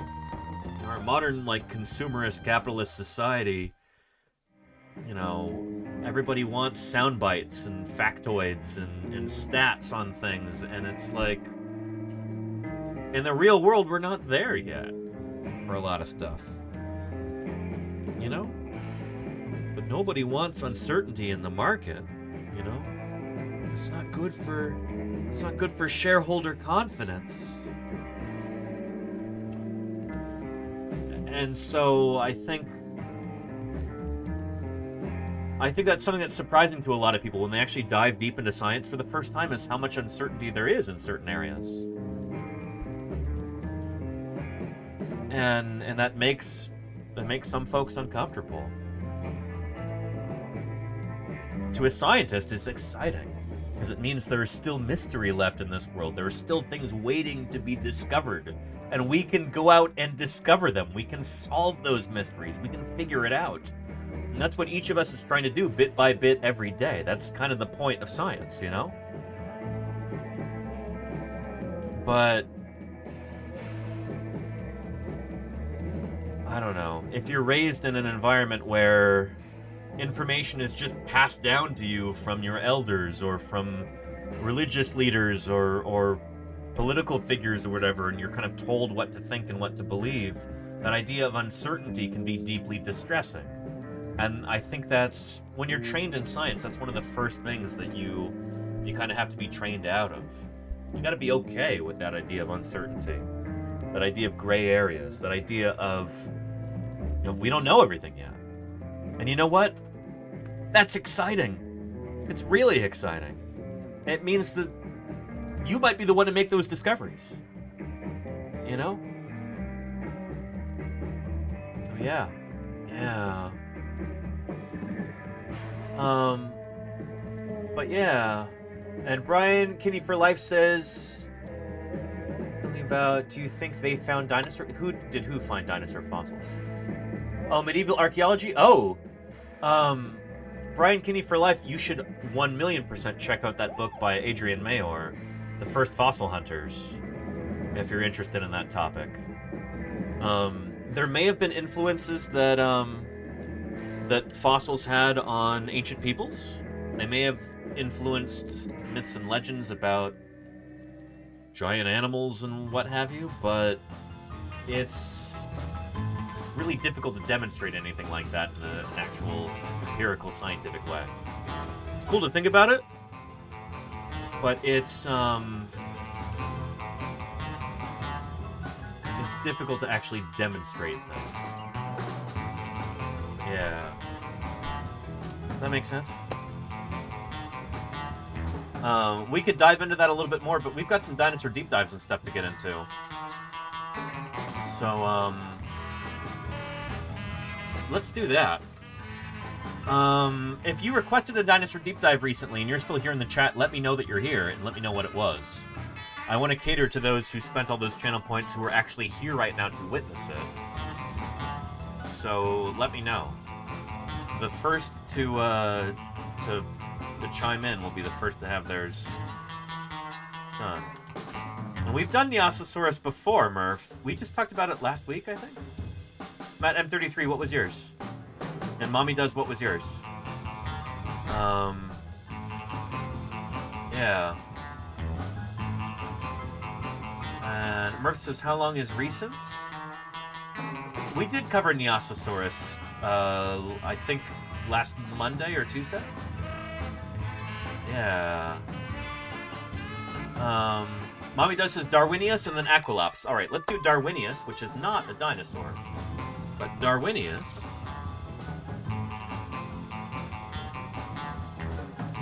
is thought to be a primate relative, I think from Messel in Germany. I want to say it's from the Eocene, about 50 million years old.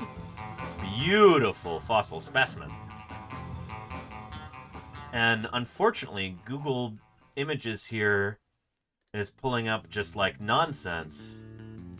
Again, we've got like this creationist website. This guy's a complete charlatan. The Evolution News guy. I got into a giant spat with him on Twitter back in like 2018. 2017 maybe? Oh man, what a piece of work. But yeah. Yeah. Anyway, Darwinius is a really cool critter. I wonder if... Can we find a video on it? It was thought to have been a primate ancestor. I'm not sure if that's still the consensus.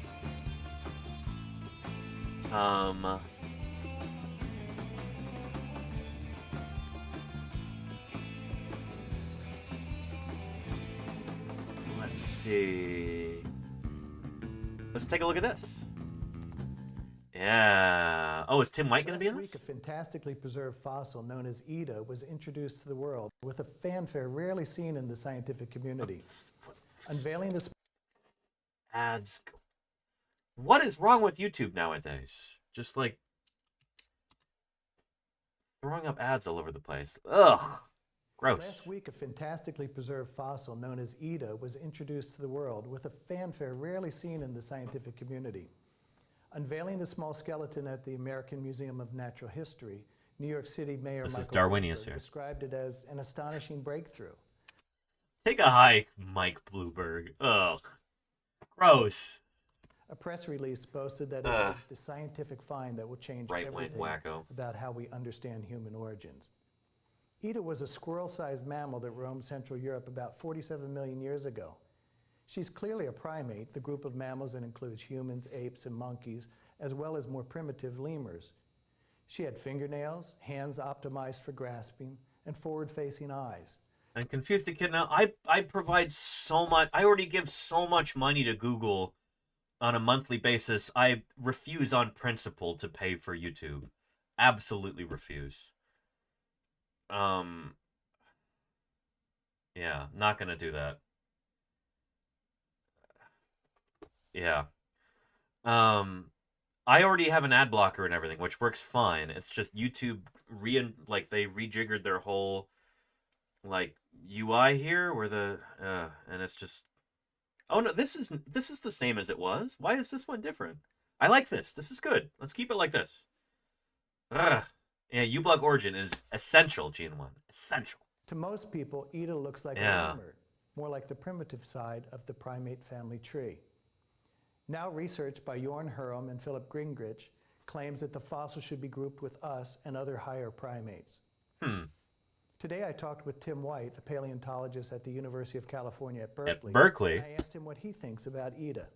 That's right down the road for me because, of course, I'm streaming to you from the beautiful sunny San Francisco Bay Area. And Tim White and his paleoanthropology lab are right over there, across the bay, in Berkeley, California. Yeah. It's a great There's Tim there. Fossil. And it tells us a lot about that grade of evolution. And as people study it and study the gut contents and the teeth and the development, we're going to learn a lot about primates in the Eocene. So it's roughly the kind of creature that we would have evolved from, but you can't put your finger on it and say the missing link has now been found, turn off the lights. I mean, it's 47 million years old, and there are many, many other places in the fossil record where we need more information. We're just happy whenever we get information that's as complete as this. Right, so it was more the way that it was pitched, and you're known to be a very cautious person who waits until all the evidence is in. So why is it that paleontology has these controversies and these oversells from time to time?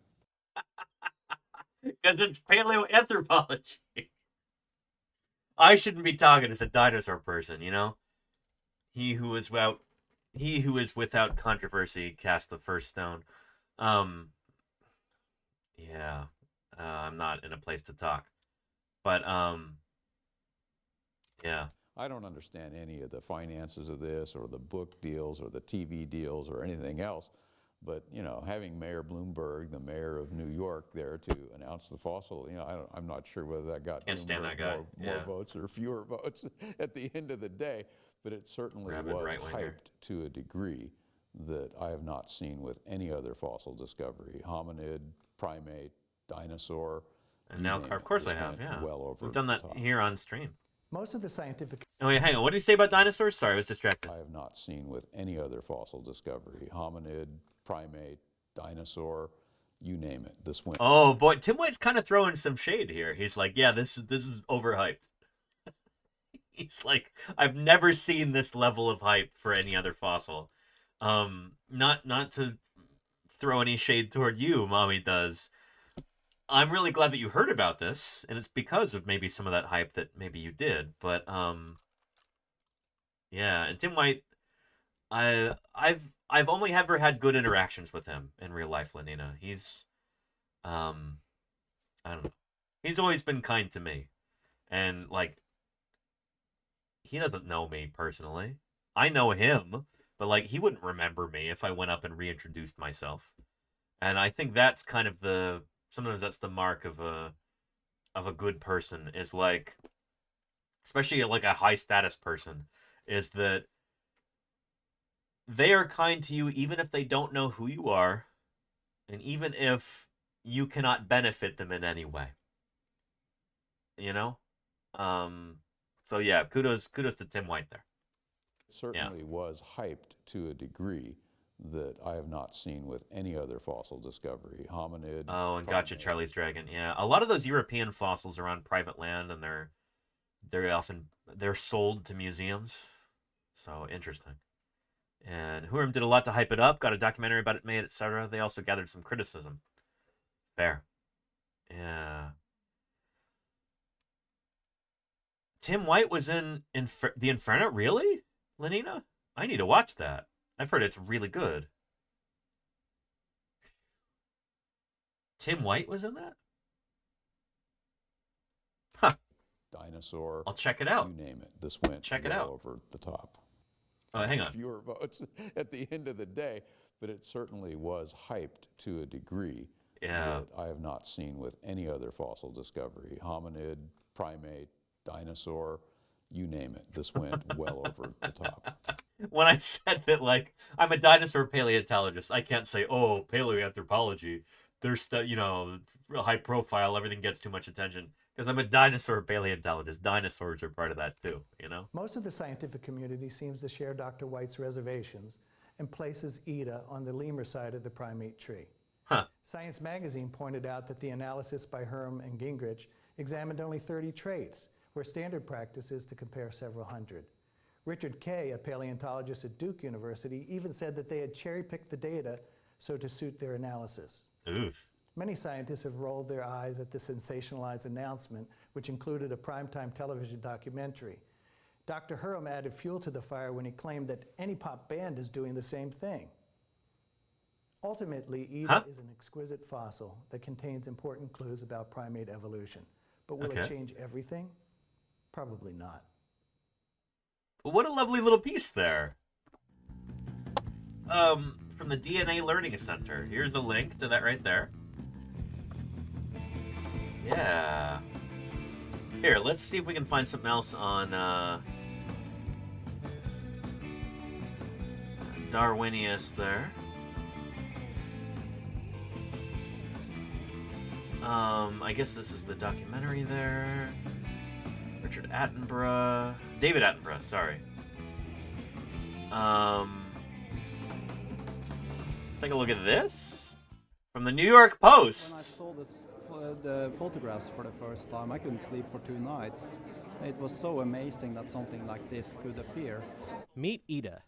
She's 47 million years old, and scientists say she's a missing evolutionary link between 2 primate families, including the one that eventually produced human beings. Now we got something that really tells us a part of our deep evolution, just in the point where monkey... And is this guy, his accent feels very Scandinavian. Is this Jorn Hurum, Charles Dragon? Is that him right there? Did I call you Charles Dragon? I'm sorry, Charlie's Dragon. Is this him? Is this Jorn Hurum? That's him? All right, cool. And apes are evolving, the group called haplorhines. And Haplorhines, this is yeah. so deep down in our own evolutionary tree that this will be the best specimen for many years for the understanding of this. Huh. Scientists announced their findings on HD, Tuesday don't call at me the that. American Museum of Natural History in New York City. Ida, whose official name is Darwinius macillae, is being called the oldest, most complete primate fossil discovered so far. Look at these fingertips. They're about 2 Space, millimeters there you go. wide, but you can actually see the attachment for every nail here on the fingertips. Close examination revealed It's an characteristics exquisite typical fossil. to primitive, non-human primates, as well as those related to a human evolutionary line. Yeah. She's got fingertips like we do. Small fingertips with nails. This is huge, like this big press event. This is not typical for a fossil. I want to make that very, very clear. That this sort of thing is not your typical... Shoot, most new dinosaurs that are discovered, you know, they don't even have any press at all. It's just a scientific paper appears, and then there you go. Having like a big press event like this in New York City that the mayor of New York attends is... Tommy Podicus says maybe it should be. I would love to live in a world where fossil science gets as much attention as this does on the regular. Yes! But you got to ask yourself, why did this discovery in particular get that kind of attention and not other ones? I think there's something important in that question, you know? Yeah, because it was an early primate. Well, there have been other early primates too. I guess this was a very like concerted effort to make this get as much press as it did. Like they worked very, very hard at this, and it's interesting. Yeah. Yeah. And diagnosis, if this is a fossil fern, no one would have heard about it exactly, you know? Yeah. Yeah, like it might have some bearing on human ancestry. It does have some bearing on human ancestry, sure. But like they were very, very good at getting attention for this. And I'm trying not to fall into this trap that a lot of scientists do in a situation like this, where it's like if something gets media attention, then it is automatically suspect. It's not what I'm trying to do here. For crying out loud, I'm here on twitch.tv right now talking about this. You know? This is not a typical avenue for science communication or you know, the promulgation of scientific information.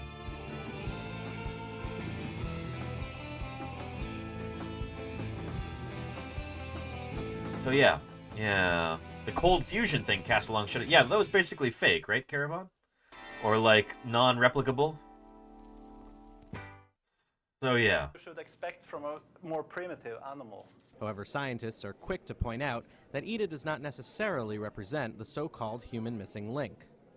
There is no so-called human missing link. There's a million different missing links. That's how evolution works.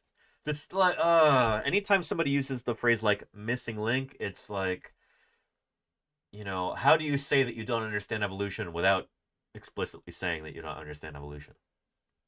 That's kind of We are not you know? dealing with our grandmother, but perhaps with our interesting, Van Beek, grand aunt.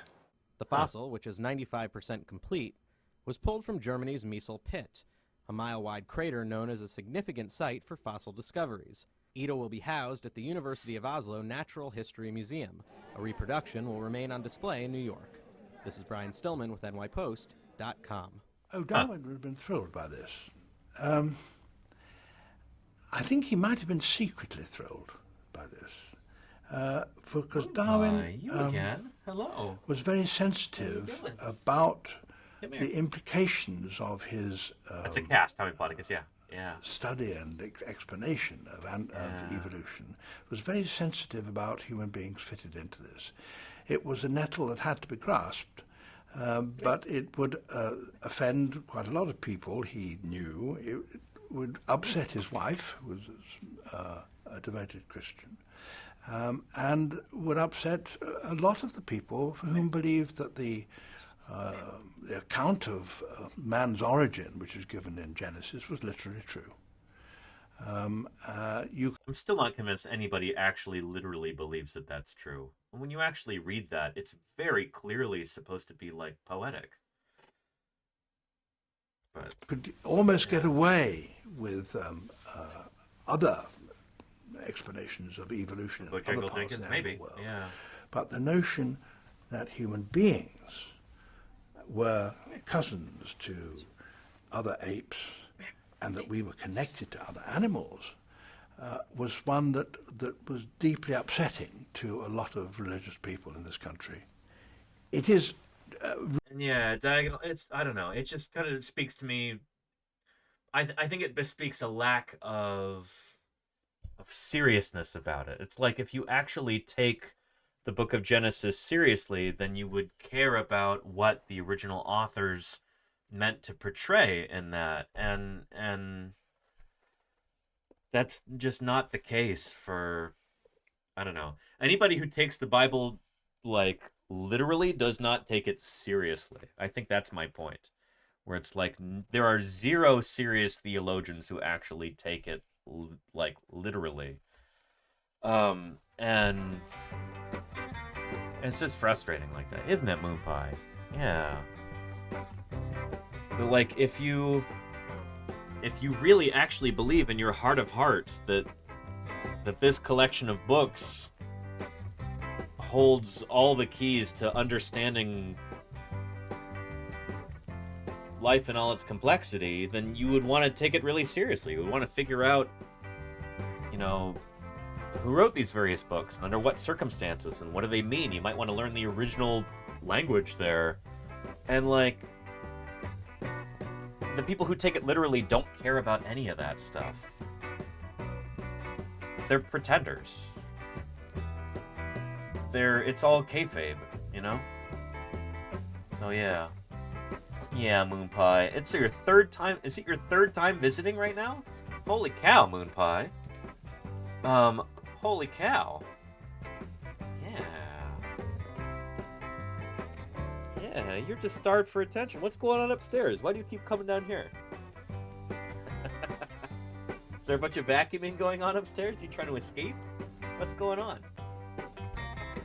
Yeah. Moon Pie used to be so elusive on stream, and now you're the star of the show.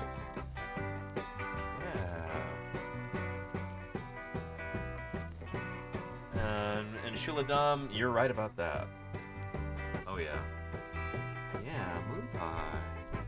Moon Pie. There's a new Moon Pie alert, but I don't know if anybody will get to redeem it until they've been subscribed for 48 months. Yeah, she loves gear. Level 6 too. The cat loves gear. Yeah. Your claws need to be trimmed. My goodness. Oh. Yeah. Oh, look at you. You're so happy to be here. Oh, look at you drooling. That's gross. That's gross, but I take it as a compliment. That means you're all blissed out right now. Drooling. Yeah. Oh, Moon Pie. Oh, Moon Pie. Yeah. We need to get an additional light over here to turn on just when you're here to illuminate you, because you're so sleek and dark. Cameras have difficulty picking up on you. You're just absorbing all this light. You're like a black hole, Moon Pie. You're like a black hole. No light can escape and make it into the camera's CMOS sensor. No.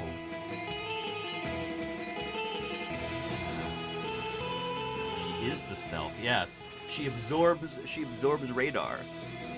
I don't know if that's true. Never tried it. Oh, she's got so many scratching posts. Frank Lee Delicious. So many. One of them is literally right here on this other support beam here in my office. It's all covered with a sisal rope.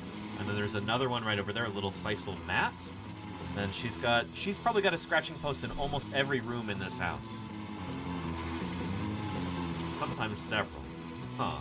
In the living room, you've got like 4 of them. You've got the big parrot-shaped one. You've got the one with the cat tree.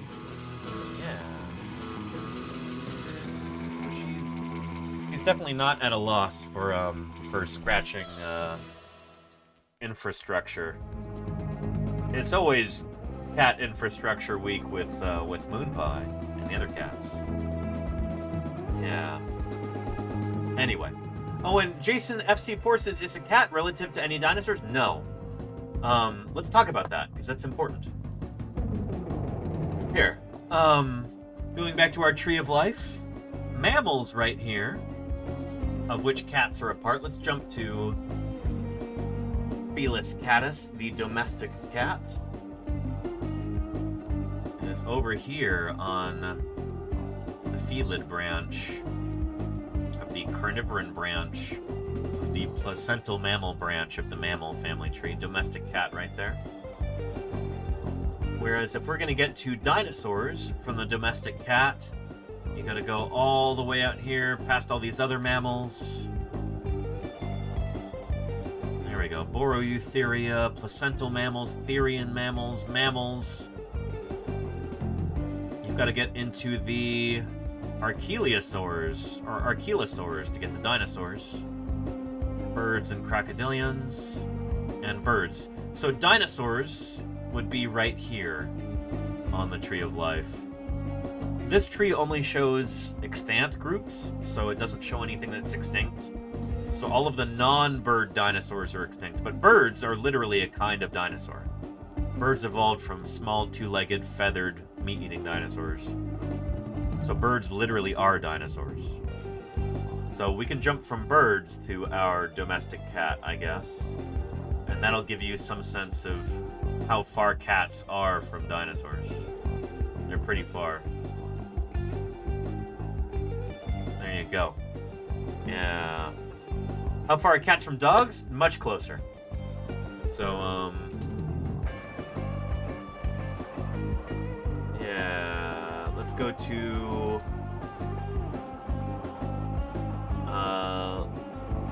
wolves. Or let's just do genus Canis right there.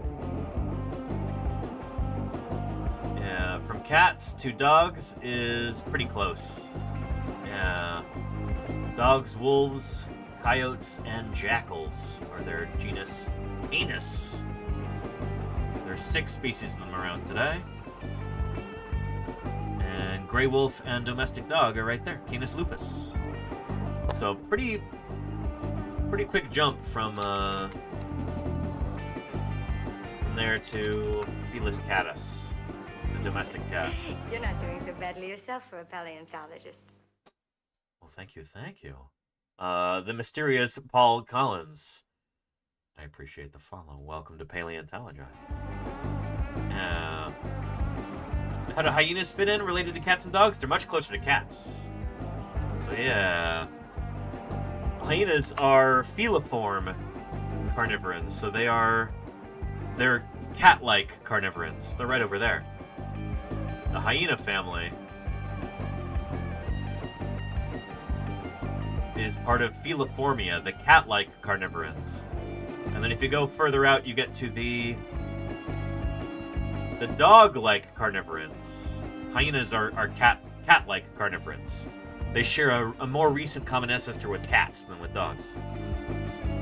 And mysterious Paul Collins has much respect from Big Bend National Park in Texas. Well. Home to some incredible fossil finds. Like Quetzalcoatlus, for instance. I'm sure you know all about that.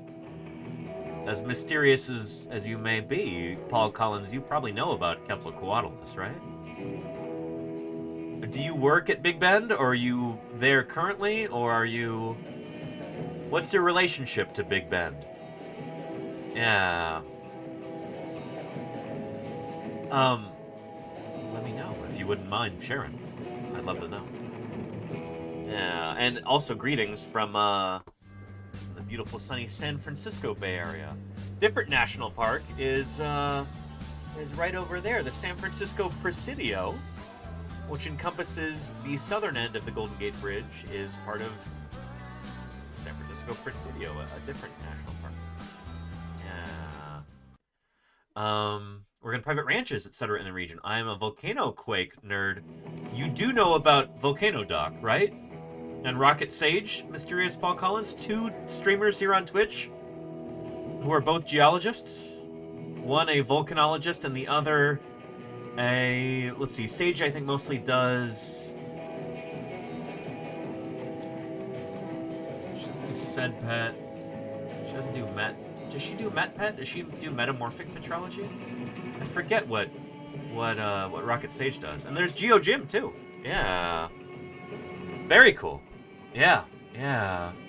Anyway, mysterious Paul Collins, it's good to have you here. Yeah.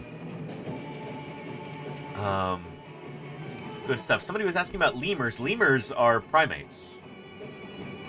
So, lemurs are much more closely related to us as humans They're part of Primata, unless I'm mistaken. There's lemurs there.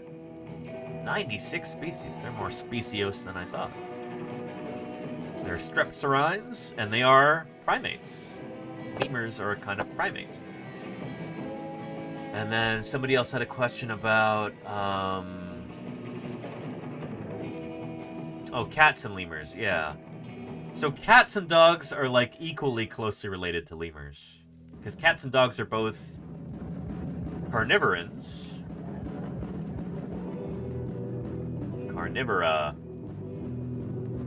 Cats and dogs are both carnivorans.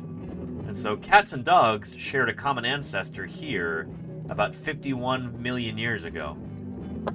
Lemurs are, they're from a totally different group. So to get to the common ancestor of the carnivorans and the lemurs, you've got to go out to here. Their common ancestor was about 71 million years ago. This is while dinosaurs were still ruling the Earth. I mean, they still do, but we just call them birds. But before that, before birds were the only dinosaurs, you know? Yeah. And I remember Zaboomafoo, Nalcar. That was on when I was... My little brother really liked that. That was geared toward his demographic when he was a kid. Yeah. So yeah, there you go, Frankly Delicious. I hope that makes sense. And this is all part of what we call phylogeny, and this is like...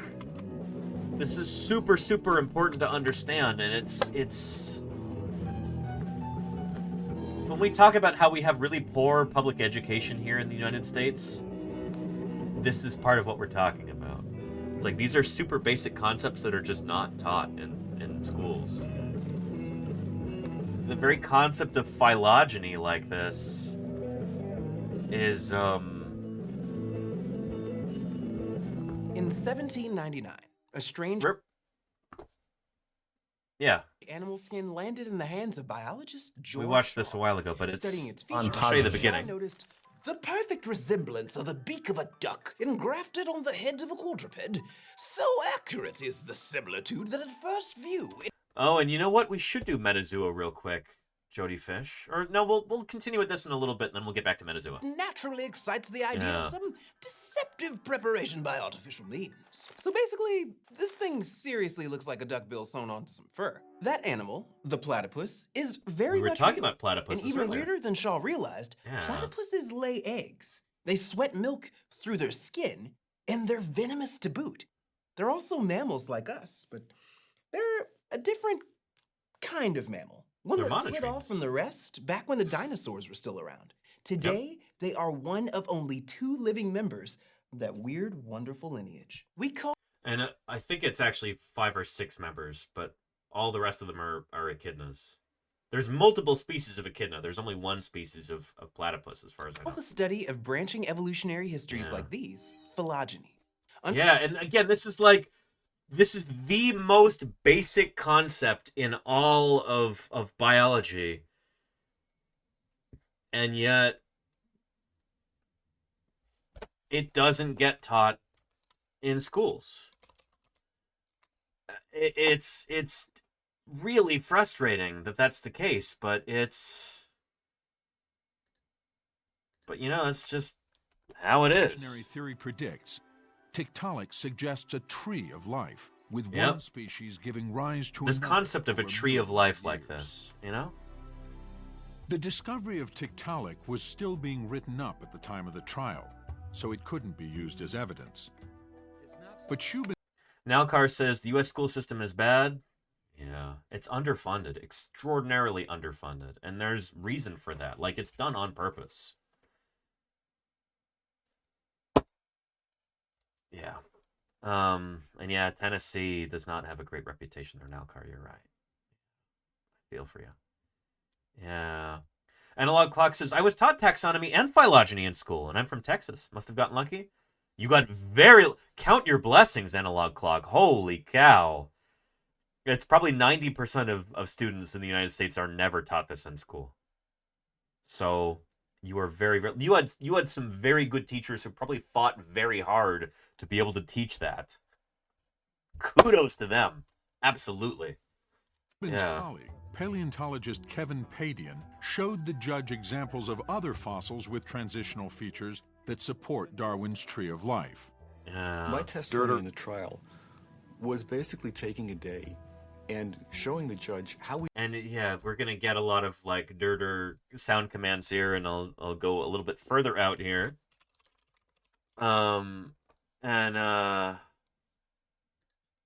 Yeah, where was that? No, it's not here. Where was that? Fly to the terrace. Hang on.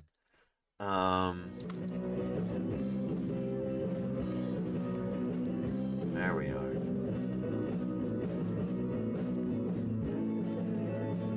Where is that? That used to be right at the top. They didn't get rid of this video, did they? Oh, they better not have. Tradoon. Oh no.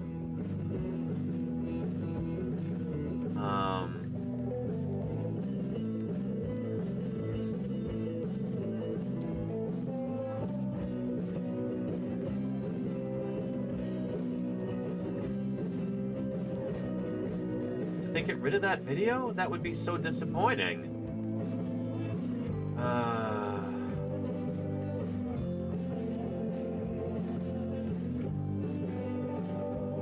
Do they specifically get rid of the one Paleo World Pterosaur video? Well, I'm sorry, Chad. It looks like they did. Disappointing. Very disappointing.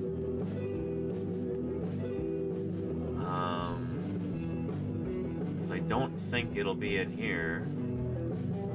Yeah, nope. Well, that's a shame. Anyway, Kevin Padian, he introduced the term dirter to me and everyone else in this chat. A dirter is like a cardboard tube. You put it up to your mouth and you go dir in it. He was talking about pterosaurs and how their bones are extraordinarily thin and how they're the bone walls are the same dimensions as those of a dirter, you know, a cardboard paper towel tube. Dir. You know, in fact, I think we might even have one right here.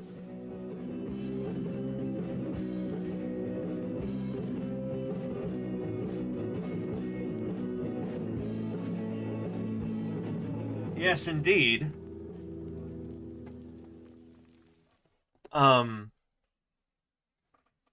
Dir. That's a dirter, chat.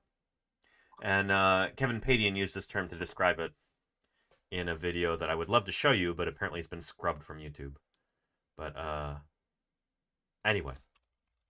Yeah. Transitional features couldn't be used as evidence.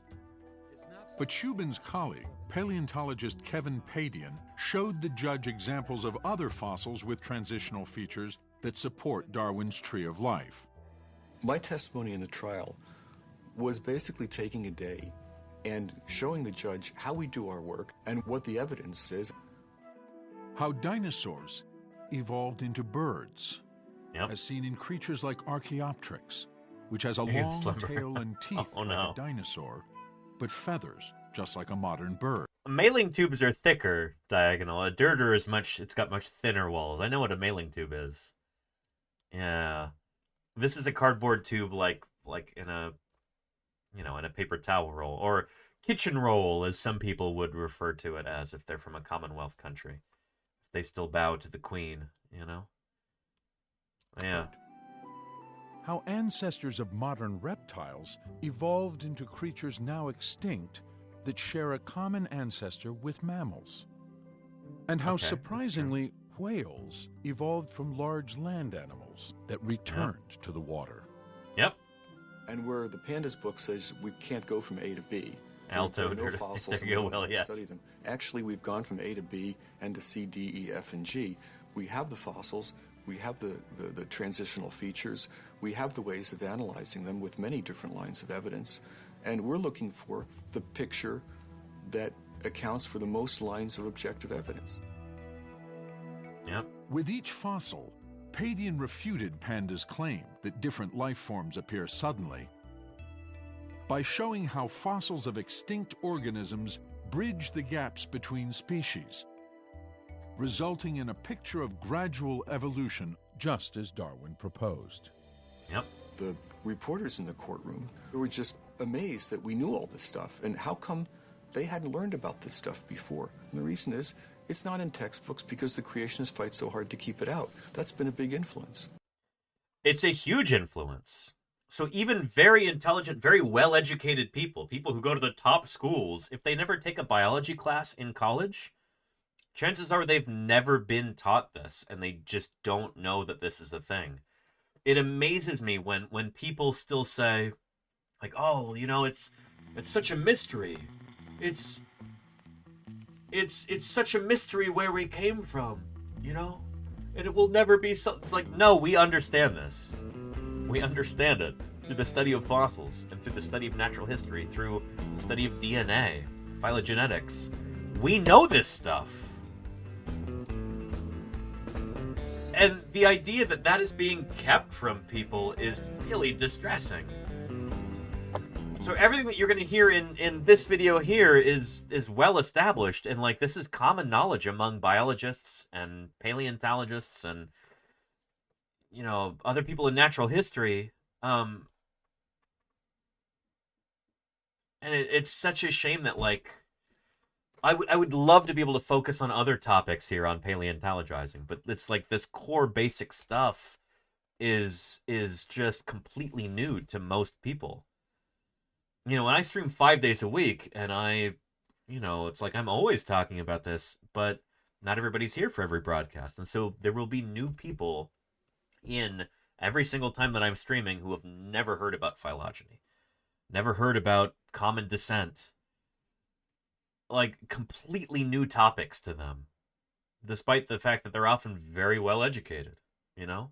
Like our education system is just failed in this regard, and that's a direct result of the influence of creationists. Again, the reporters in the courtroom were just amazed that we knew all this stuff, and how come? And like those reporters were presumably, you know, they're very well-educated people, and yet they never learned this. The most basic principles in biology they were never exposed to, you know? Reporters in the courtroom were just amazed that we knew all this stuff, and how come they hadn't learned about this stuff before? And the reason is, it's not in textbooks because the creationists fight so hard to keep it out. That's been a big influence. Yep. That's a huge part of the reason why I'm streaming here every day, you know? Yeah. And, Shuladum, yes, indeed. Chickens can have teeth. Yes. Are you aware of the Dino Chicken Project, Shuladam? It's very, very cool. Anyway, yeah. Back to this. Understanding it helps us paint a picture of our past. Yeah, so phylogeny is super important, and like this should be concept number 1 in every biology classroom in the world, and it's not. Like not to badmouth cell biology or anything, but like most of you who went through biology class, you might have some vague recollections of like, oh, mitochondria is the powerhouse of the cell, and the Golgi apparatus is the garbage collector, and the cell membrane, and blah blah blah. That stuff is important to know if you need to understand something about cells, but it's not the kind of like broad existential importance like knowing where you came from is. And I think that's one of the reasons why a lot of school curricula focus on that, is because it's like inoffensive to the sensibilities of the ruling class and of religious fundamentalists and creationists and people like that, you know?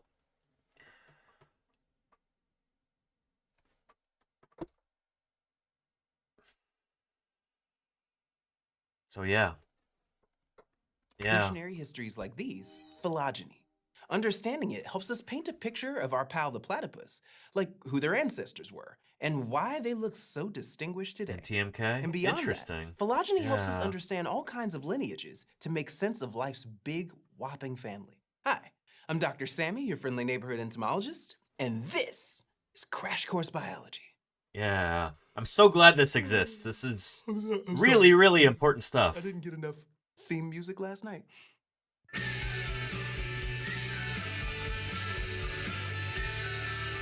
Yeah. Here, I'll give you a link to this right off the bat. Life's extended family is full of second cousins you've never met and great uncles twice removed. Nobody's wearing name tags, and there's no auntie with an encyclopedic memory to tell us how we're related. But we humans make and share knowledge about the world by naming and categorizing stuff. Whether that's movie genres, art styles, or types of burritos. We slap name tags on life's diversity through taxonomy, systems of labeling and categorizing organisms. For over 250 years, biologists have largely used the Linnaean system of classification. It's incomplete. It files living things into groups called taxa, based on observable traits that they share. The sortings are based... This is still useful, but it's like, this was created at a time before we recognized that living things change and that species are not immutable. One species can change into another over time. Like, organisms change over time. And the Linnaean taxonomic system, you know, that Carl Linnaeus came up with, was kind of assuming that, like, oh, these things are how they are, and they never change, and so let's categorize them. But it turns out a lot of these are a lot more squishy than that, and, like, yeah. Anyway, yeah. Organisms not immutable. There you go. Yeah. And squishy. Heritage nomad, absolutely, yeah. These categories are quite squishy. In fact, even like species themselves.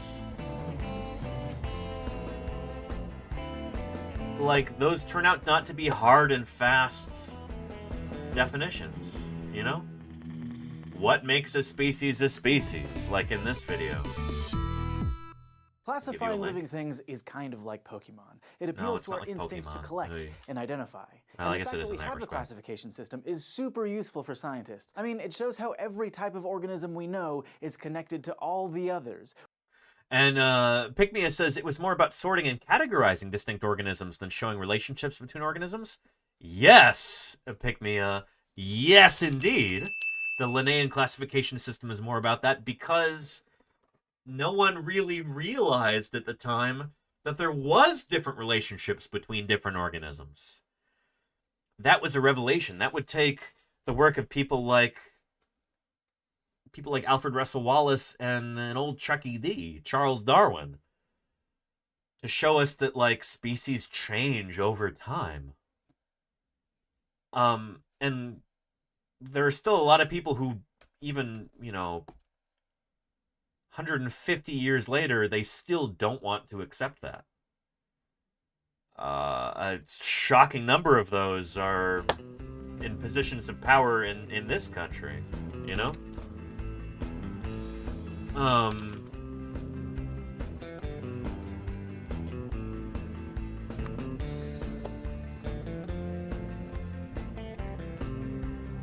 Yeah.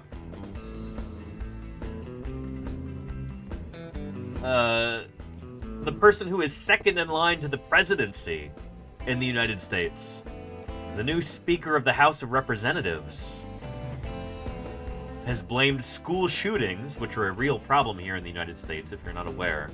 He's blamed that on the teaching of evolution. This guy is loco for Choco Puffs. Not a serious person. But these are the kinds of leaders that we have here in the United States who are completely divorced from reality. You know? That's what we're dealing with here. You know?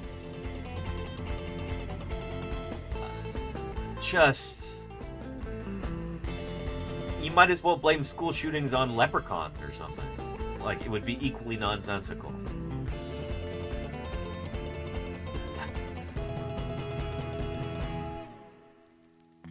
Don't give him any ideas. Yeah, don't tell him about leprechauns. Anyway, that's why I'm doing this. You know, that's why I think it's so important to, to do this kind of outreach in the best way that I know how, the best platform that I know how, here on Twitch, you know? So yeah, here, I'll give you a link to this article. Yeah.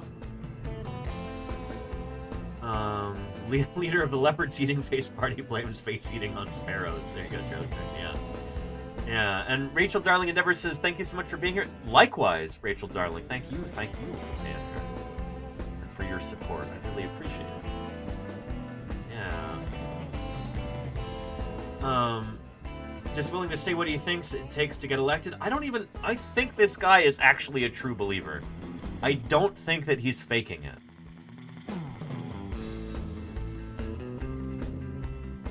I think if you are committed and ambitious with a certain kind of worldview that it is part of your worldview that you never question your own worldview.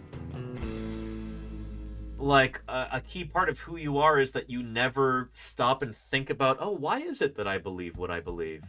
If that sort of thing is poison to you, and you never stop to question anything like that, you could become the kind of wild-eyed, just reactionary, true believer like that.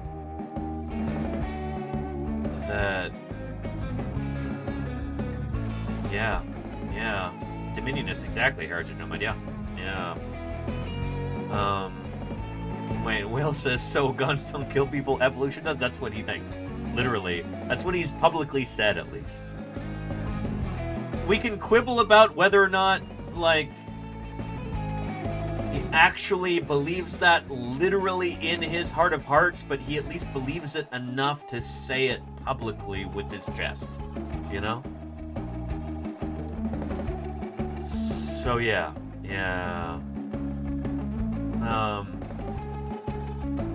Anyway. Yeah.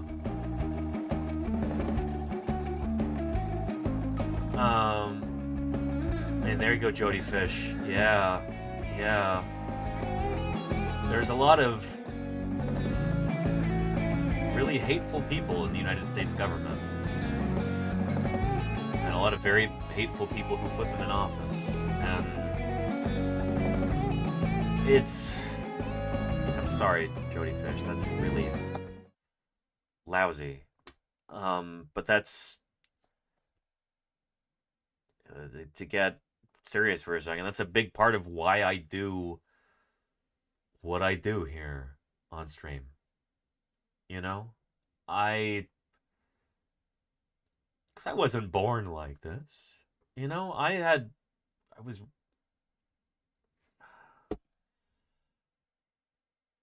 And hello, Mini Pie. Hello.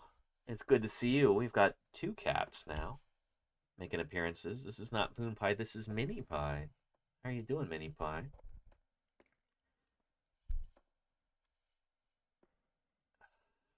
Excuse you for a minute, Minnie, while I get serious about this. This is a huge part of why I stream here on Twitch, you know? If you're the sort of person who actually cares about what's true, like I was when I was a young person, and I still do, I have arrived at the position... Mini Pie, you're really hogging the spotlight right now.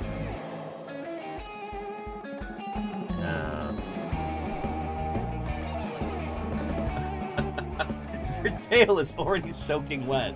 You already put your tail into my water. Oh, Mini Pie. Hey, so to speak, how are you doing? Yeah. Oh, hello. You like the Protoceratops here?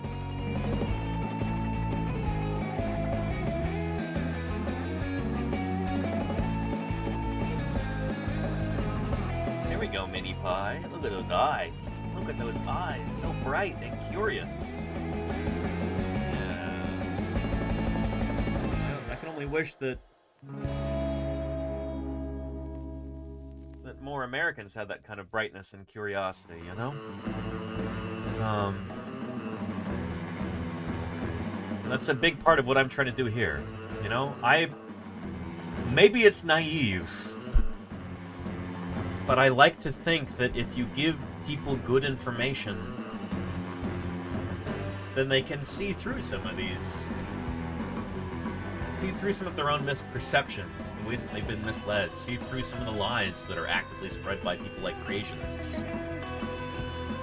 I like to think that, provided with actual evidence and a real compelling story, because the real history of life on Earth is so much more compelling than any myth or legend, or any kind of nonsense that's dreamt up to try and control people.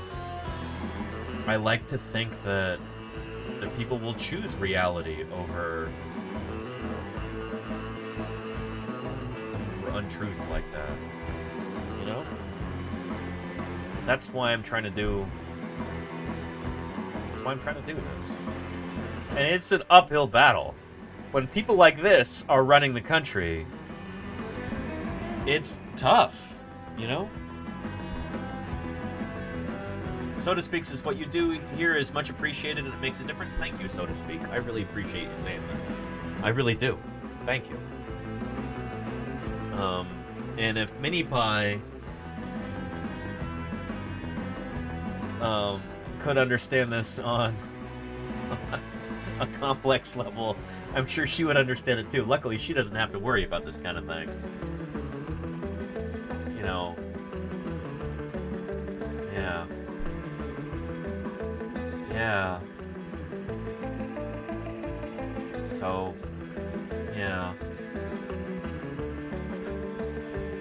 I don't know. Stats Bloke says the thing that will keep the US from becoming a totalitarian theocracy is kids. We'll see, Stats Bloke. I certainly hope so. That's why I'm doing this, I guess. They will grow up to vote, take office, and educators will determine which way that goes, if they're allowed to. I mean, that's the thing, is that, like, it's really not looking great, honestly. I mean, I'm not going to sugarcoat it for you, but, like, it almost seems like if this upcoming election goes in either direction, it's going to get worse regardless. Like, it seems like things are going to get worse regardless before they get better. It's very, very clear that the Democratic Party is not actually interested in progress in a lot of ways, and the Republican Party is absolutely not.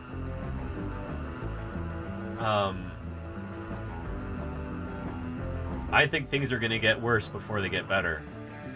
And it's up to people like us to try and advocate for what's good and right in the meantime. You know? Because things are going to get worse. The what? I'm sorry, I was talking. The what? Beards? Holy cow, 13 months. And I'm sorry, what was that again? Tell me again. What was it? The what? I keep talking over it. For my sub-gift. Beards, thank you so much for the 13 months of support. I really appreciate that. Thank you, thank you. Yeah.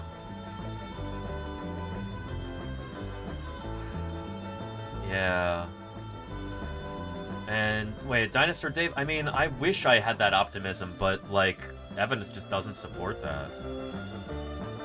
If that were the case, you wouldn't have things like Roe v. Wade being overturned, you know? Things are getting worse. And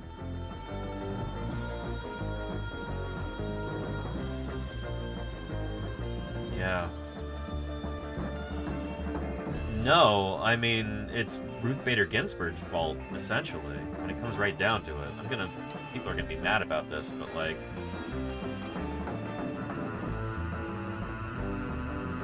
yeah. Yeah, okay. Yeah, yeah. People are too captured by their own egos and by corporate interests to actually make a real... in order to really advocate for the people. For real working class folks, you know? So yeah. And I'm not going to get into that right now, Salamander. No. Go listen to Hassan about this, maybe, if you want a take that might be somewhere close to my own. But Yeah. Anyway, we're not going to get into that now. Let's get back into phylogeny here real quick. And,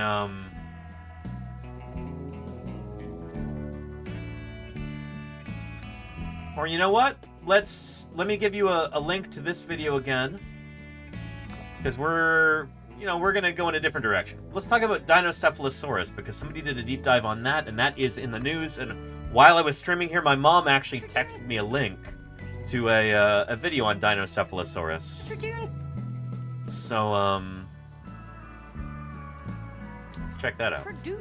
And we didn't do Metazoa yet, Real Men with Grow Beards. Let's do that. Let's do today's instance of Metazoa here. Yes! We did it for Sunday. Let's do it for Monday now. Here we go. Hold on to your butts. Yeah.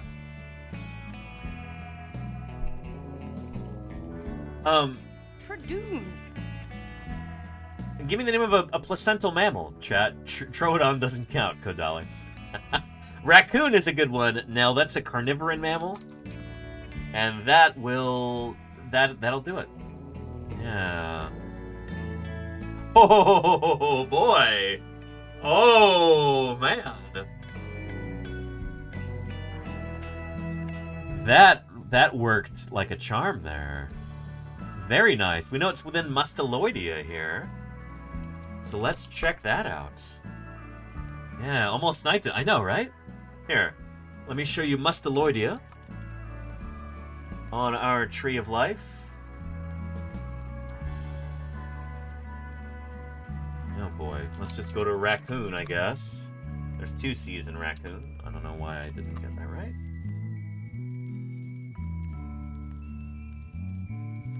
R-A-C-C-O-O-N. Ugh. I typed in 3 C's. Yeah. So, we guessed raccoon there, and there are 3 different species of raccoon, at least.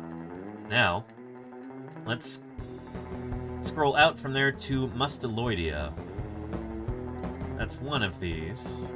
We gotta look it up on Wikipedia because this is not really listing the clade names.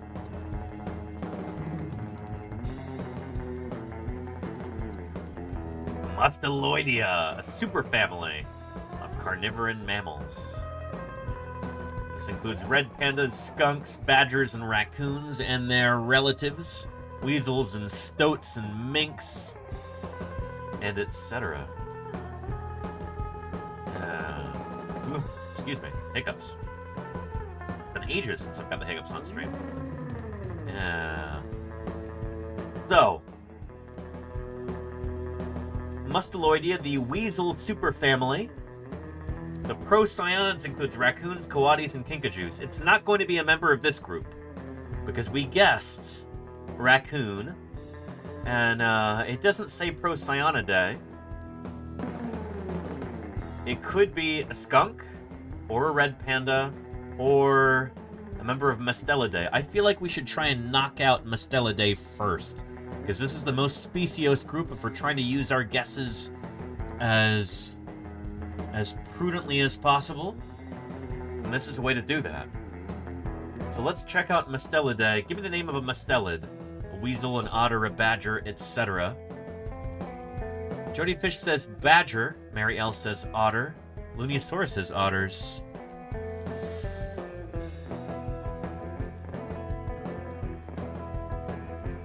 I am weasel, says Kennedy.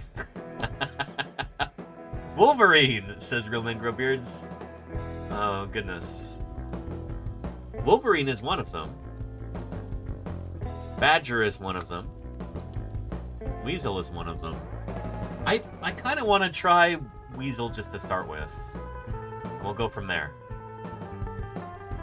And oh boy. Nope. Okay, interesting.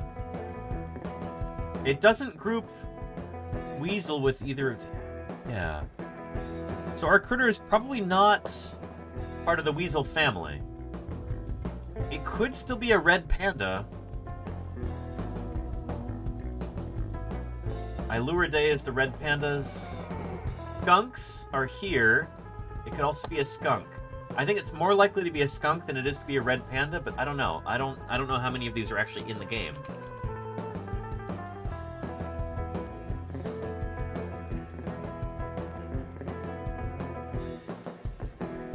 I think stoats are a kind of weasel. A weasel's weaselly recognized, and a stoat's totally different. That's bloke. I thought you were asking an earnest question. Oh, that's good stuff. Well, let's try skunk here. And let's see if... Nope. That didn't do it either. It's probably a red panda. Oh boy. Hold on to your butts. I think it's a red panda. Let's try it. Let's try it. And that's it. Yeah, not too shabby. We got it in 4 guesses. A red panda. Very nice. Yeah. A red panda is not related to the giant panda. It is more closely related to weasels and badgers and skunks.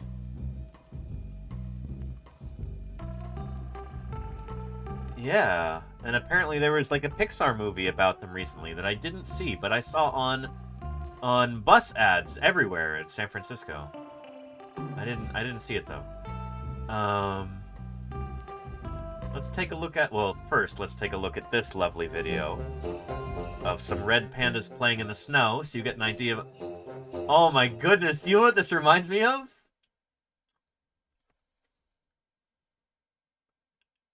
This so reminds me of Sweetie Pie. When she's playing with her toys, she does this thing where she goes, ah, ah, like that. She puts her paws up in the air, and she's like... She's kind of chunky, and like she's not the most graceful of cats. She's a little clumsy. She just kind of goes, ah, like that. This is a very Sweetie Pie coded kind of thing, you know? Yeah. Red pandas at the Cincinnati Zoo in Ohio don't mind low temperatures. Oh. They live in Ohio, but are native to the eastern Himalayas. Oh. Very Sweetie Pie coded. Yeah.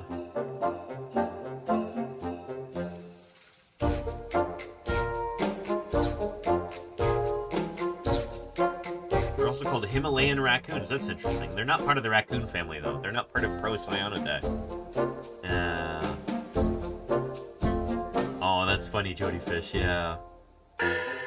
Or a Sweetie Pie red panda coded. Yeah. Red pandas did come first. They've been around for a while, before she was born. Yeah, good stuff. Here's a link to that video there. Yeah. It looks nothing like your browser. There you go, Confused Echidna, yeah. Here. The red panda is here on our Tree of Life. So they're kind of just outside where raccoons, olingos, and more are. What in the world is an olingo? I guess it's that. It's kind of like a kinkajou. Yeah.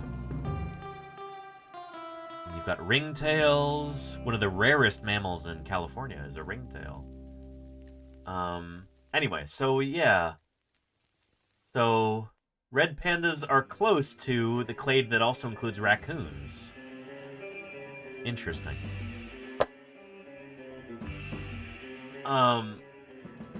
Let's take a look at this right here. Animal Fact Files, red pandas. Also known as lesser pandas, since they're smaller than their black... Also known as lesser pandas, since they're smaller than their black and white counterparts. Firefoxes, thanks to their striking colors, and first pandas, a name which deserves some explanation. See, red pandas were actually named before giant pandas. So really the name panda originated with these guys and not the... Ooh, so these are the OG pandas there. I did not know that. Well, well, well. Henrietta says, you'll never be lesser to me, pandas. Yeah. It's funny because these guys are not closely related to giant pandas at all. They're bears. The giant panda is way over here. Yeah, part of the bear family.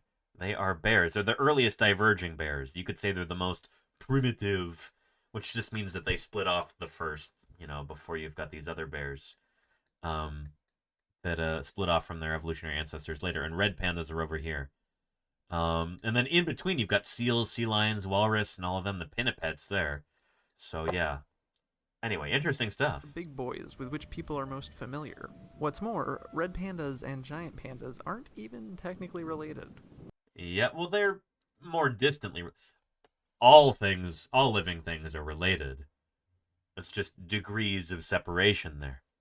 And Diagonal's got, thank you there for the Mustaloidea there. And we've got a phylogeny. Yep, there's the red panda there. And they're related to skunks and raccoons and weasels and their relatives. Then you've got the pinnipeds, the seals and sea lions and walruses there. And then outside that, you've got bears. So red pandas might look kind of like giant pandas. That's deceptive. They want to trick you. They don't want to trick you. Just some people are tricked, Well, yeah. Red pandas have stumped scientists in terms of classification. Currently, they're in a family all their own, but they've also been linked to raccoons and bears. There's even speculation that a similar species called Bristol's panda may be one of the closest fossil relatives to today's red pandas. But Bristol's pandas lived on basically the complete opposite side of the world. What? Red pandas In Bristol? are found in scattered habitats throughout southern Central Asia. They are intrinsically linked to temperate forests that produce an undergrowth of bamboo. This is because red pandas subsist almost entirely on fresh bamboo leaves and shoots. Sir Yogi-wan says, wow, never knew that. It's weird we are told that red pandas aren't pandas, but were named first. Yeah, these are the true pandas. Giant pandas are bears, So if anybody can hold claim to the word panda, it would be these guys. They have priority. They were named pandas first before giant pandas were found, Yeah, or before they were scientifically named, I suppose. I'm not sure which one human beings would have encountered first in the grand scheme of human history, but yeah. It's kind of weird, but red pandas are sort of vegetarian carnivores. I realize that's an oxymoron. Typically, mammals... It's not. Carnivorans are a group of mammals. It's not in reference to their diet. It's in reference to their phylogeny. Who eat mostly plant material have specialized stomachs for digesting their fibrous foods, but not red pandas. This means that red pandas are not able to gain much nutrition from the bamboo they consume. The good news for red pandas is that they have to eat a lot of bamboo in order to survive, which is pretty awesome if you love to eat bamboo. The bad news is that this makes red pandas susceptible to environmental changes that impact their main dietary source. Loss of livable habitat has drastically damaged red panda populations. It's believed that there are less than 10,000 red pandas living wildly today. However, conservation efforts exist, including the construction of parks in which the land cannot be touched by construction and deforestation. The life cycle of the red panda can also influence their numbers in the wild. Here's a step-by-step guide to becoming a fossil. Asazi. Step 1, die. 14 months of support from Asazi. Thank you for that ongoing support, Asazi. It means a great deal to me. Thank you for keeping me here on the air. And welcome back. How you doing?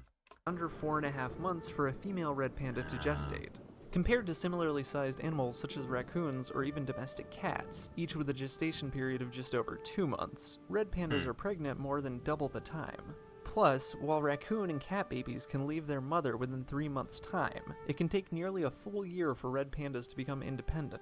Wow. This means that mama red pandas have less opportunities for breeding and producing offspring, since they have to spend more time raising their current litter. They can't Red panda reproduce as babies fast. become sexually mature at about 18 months of age, a full 6 months to a year behind the raccoons and cats we've been comparing them to.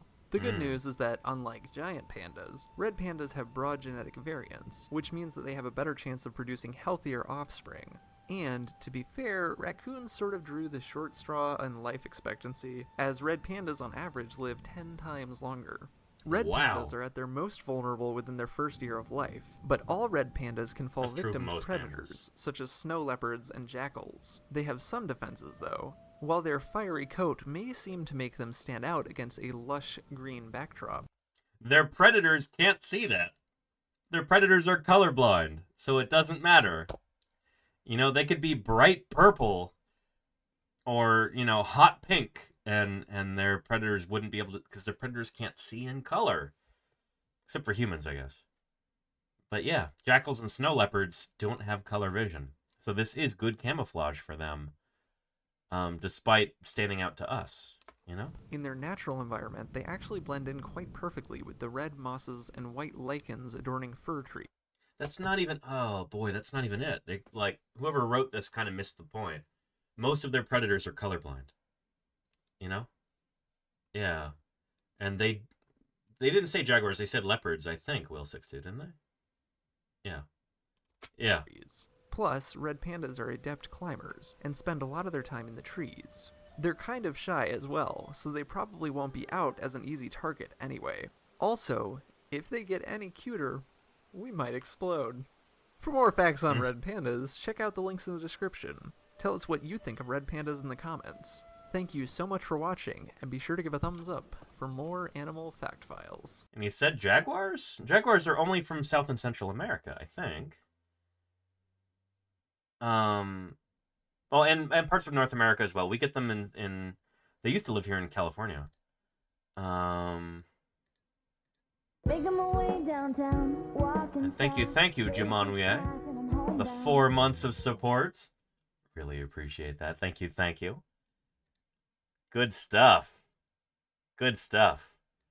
There we go. Most vulnerable within their first year of life, but all red pandas can fall victim to predators, such as snow leopards and jackals. Jackals. Maybe you heard jaguar, but it was jackal there, Will 62. Yeah, I can understand the confusion. But yeah. No worries. It happens. But yeah. Anywho, red pandas, very cool critters. They're really neat animals, and I'm glad we got that in only 4 guesses. Not too shabby, you know? Yeah, jackals. Yeah.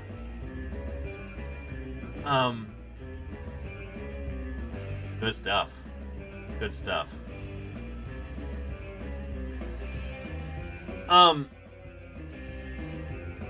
The symbol of Anubis, the jackal-headed god, yes. With the head of a jackal and the body of a dog.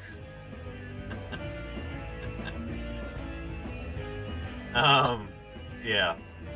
We've got some other news to cover today. Which we'll get 2 birds stoned at once here, because we had a dinosaur deep dive for a non-dinosaur, Dinocephalosaurus. And we've also got news about Dinocephalosaurus. So without further ado, let's get into some fossil news here, shall we? Fossil news, starting now.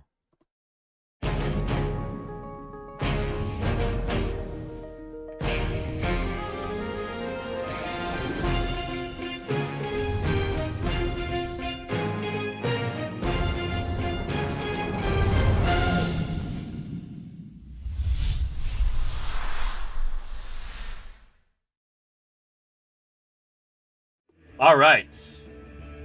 Big story right now, big enough that somehow my mom heard about it and texted me about it just a few minutes ago.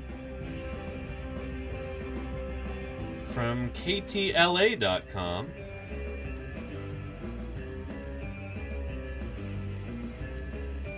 There we go. 240 million year old Chinese dragon fossil revealed by scientists. Oh boy. What is it that she... It's the same as here, I think, but...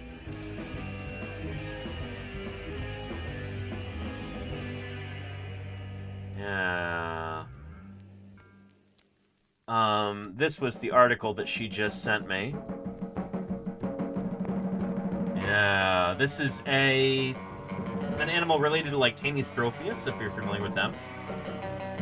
An international team of scientists released images of what they say is a 240 million year old aquatic reptile that resembles the long snake-like features of the mythical Chinese dragon. No, that's not what they... Oh, boy.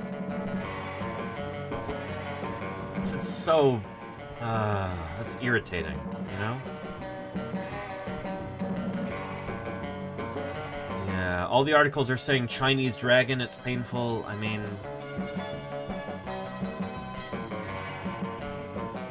Some calling it a literal dragon, some suggesting it blew fire. Dinosaur Dave, that is really distressing. Yeah. Anyway, I've known about Dinocephalosaurus for a long time. It's a Tanystrophiid. So it's one of these really long-necked... oh boy.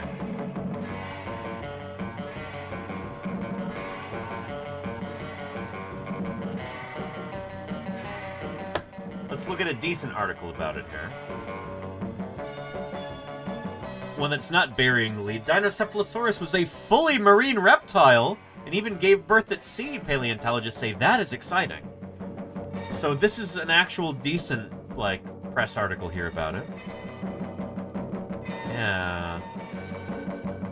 Paleontologists from Germany, China, and the UK, and the United States have described in detail Dinocephalosaurus orientalis, a remarkable marine reptile from the Middle Triassic of China, on the basis of 7 beautifully preserved specimens. Nice. Dinocephalosaurus lived in what is now China during the Triassic period, around 240 million years ago. This is before the dinosaurs, or just before the dinosaurs, just before the first dinosaurs. This is an animal that's very closely related to its critter, Tanystrophius, which has got such a long neck that that's all you can see right here is its neck. It's a very long-necked animal. Very long-necked. We're still kind of figuring them out. There was an idea that they mostly lived on land like this and used their long neck to kind of grab things out of the water like this. A long necky neck. There you go, HD. Yeah. Yeah. It's an archaeologist. That's so distressing, Gertis. I'm sorry to hear that. Gertis Bucka. Here, I'll show you a clip that, despite its sensationalism, actually portrays this animal in a much better light.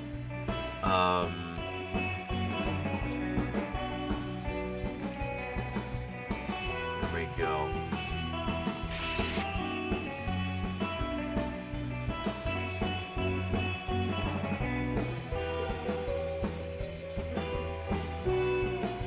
There we go. That's 1914. Good to know.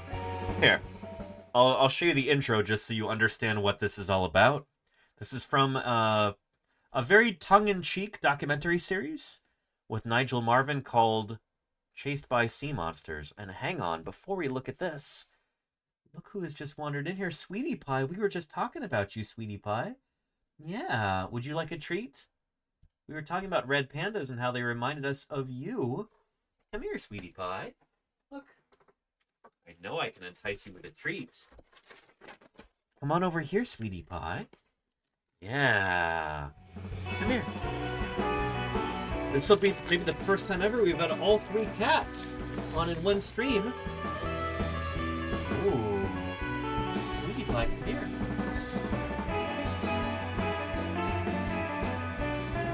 You know that smell. Come on up here. Oh, could we be so lucky?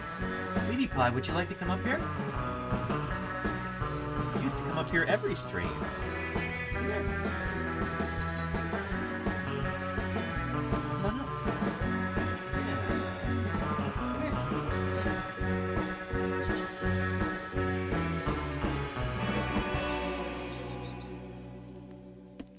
Come here. We'll see, do you want a treat? Can I entice you? Ooh, it's up here.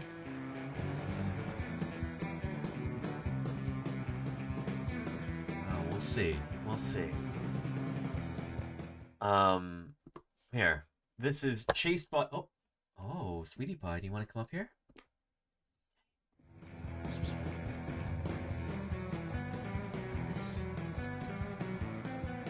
Ooh, that smells good. Be yours if you come up here. You can eat it. You can use those mammal teeth to crunch it up. Yeah, all the girls today. And holy cow, this is a first here on Paleontologizing. Sweetie Pie.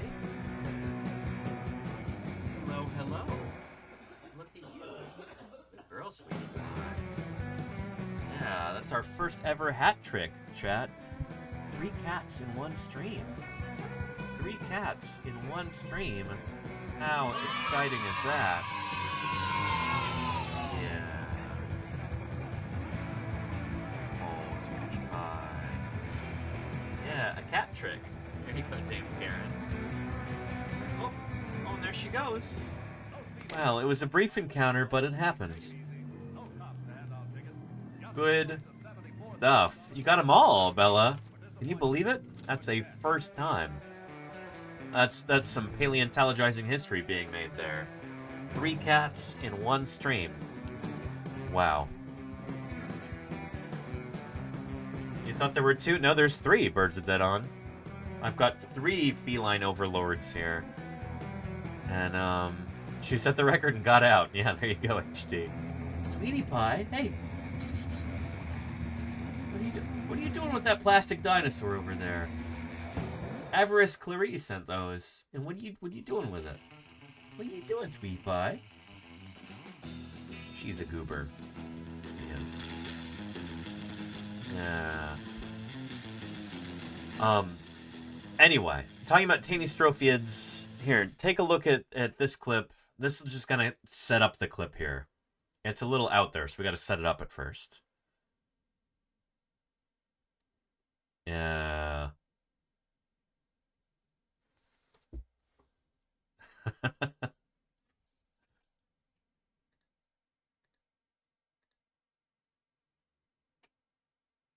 He's a good guy from what I hear, Nigel Marvin.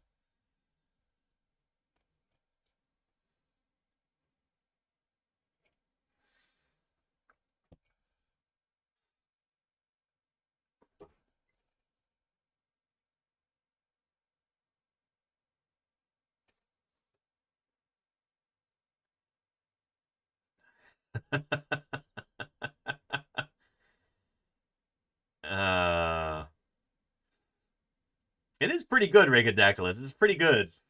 This is a great series. As goofy as it is, it's very charming. Uh-oh. Zyphactinus right there. And I know, Lordy, right? This is why I had to set this up.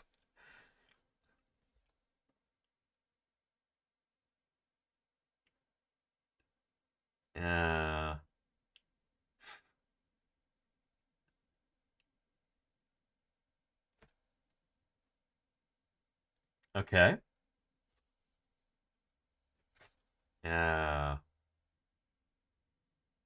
Backwards 7. Backwards 6. Backwards 5. Backwards 4. Backwards 3. Backwards 2.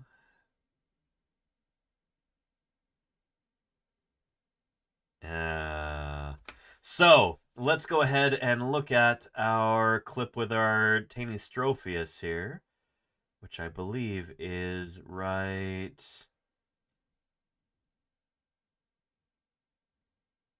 here. There we go.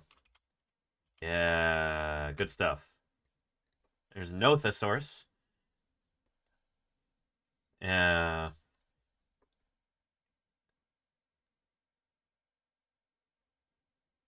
And Sir Yogi, I've got to reverse these and cut out the audio because when I put them up on YouTube, it will get copyright nuked when the videos go up on YouTube. So I'm trying to avoid that by doing this here.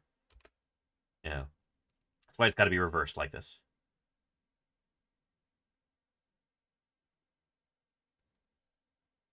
Tanystrophius. So this is very similar to the creature we're about to talk about. This is not a dinosaur. This is from just before the first dinosaurs evolved, but very much not a dinosaur. I want to make that very clear here.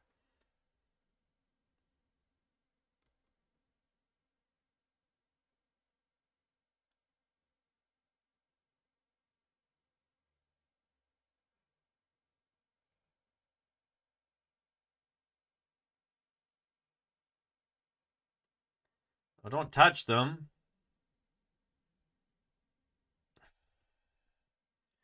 Oh, boy. Don't manhandle the Triassic animals there, Nigel.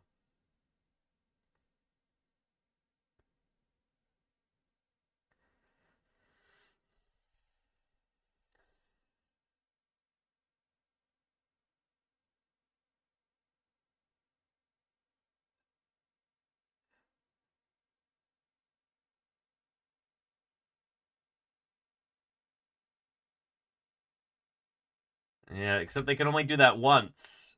You know? Anyway. We can get all about this, but it's actually cool. Like, it just didn't actually happen. It's not real, you know? It's a show. And it happens for a reason in the show. Check it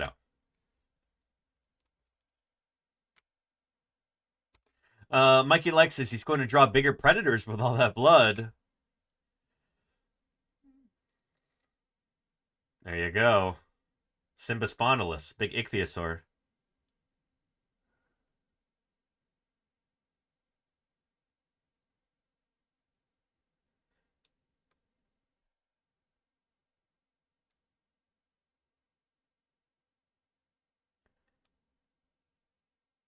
Yeah, ichthyosaurs. These are the biggest ocean-going predators that ever lived. Unless you include baleen whales, but they're predators of krill, and that doesn't really count. Yeah, I love this Florida Man-style interaction with CGI recreations of extinct animals. Commodore, I'm glad you enjoy it. Welcome back, by the way. It's good to see you.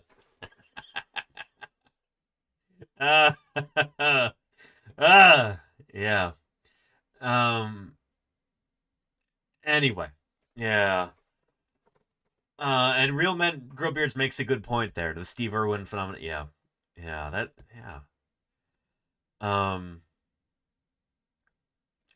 but yeah. And Henrietta says, I thought it was like starfish situation and they could regrow anytime. No. Lizards can only regrow their tail once. That's why if you get a lizard to drop its tail, it's like, that's the only time it can do that. If a predator grabs that lizard's tail after it regrows, it's toast.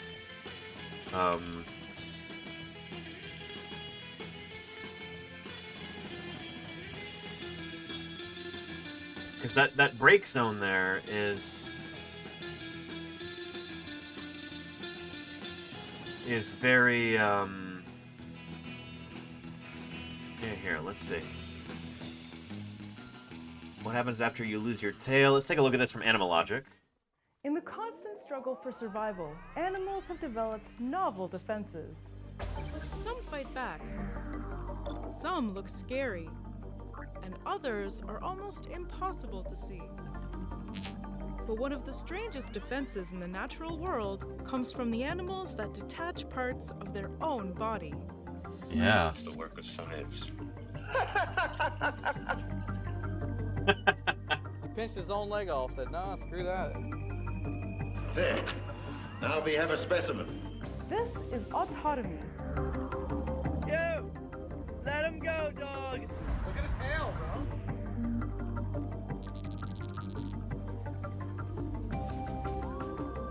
Yeah. So a lot of lizards can do this, where they drop their tails. Second nature. A female iguana, probably less than a year old, scared that crap out of me. Went across my legs. I didn't even step on the tail and it broke. Deliberately dropping body parts is called autotomy and is extremely rare among Autotomy, yeah. However, it's an adaptation that's evolved several times since the early Permian. An ancient reptile group called Captorhinids had built-in fractures. Captorhinids did this too? To drop their Ontogeny. When this group died out, tail autotomy didn't re-evolve for another 200 million years. Wow. To be considered true autotomy, it needs to meet 3 conditions. 1. Oh, that poor It's done iguana. for self-defense as a response to a dangerous situation. 2. There are weak spots to facilitate the breakage. And 3. The animal has control over when to do it. Most lizard families have members that meet all 3 criteria. Among vertebrates, they're the undisputed queens of autotomy.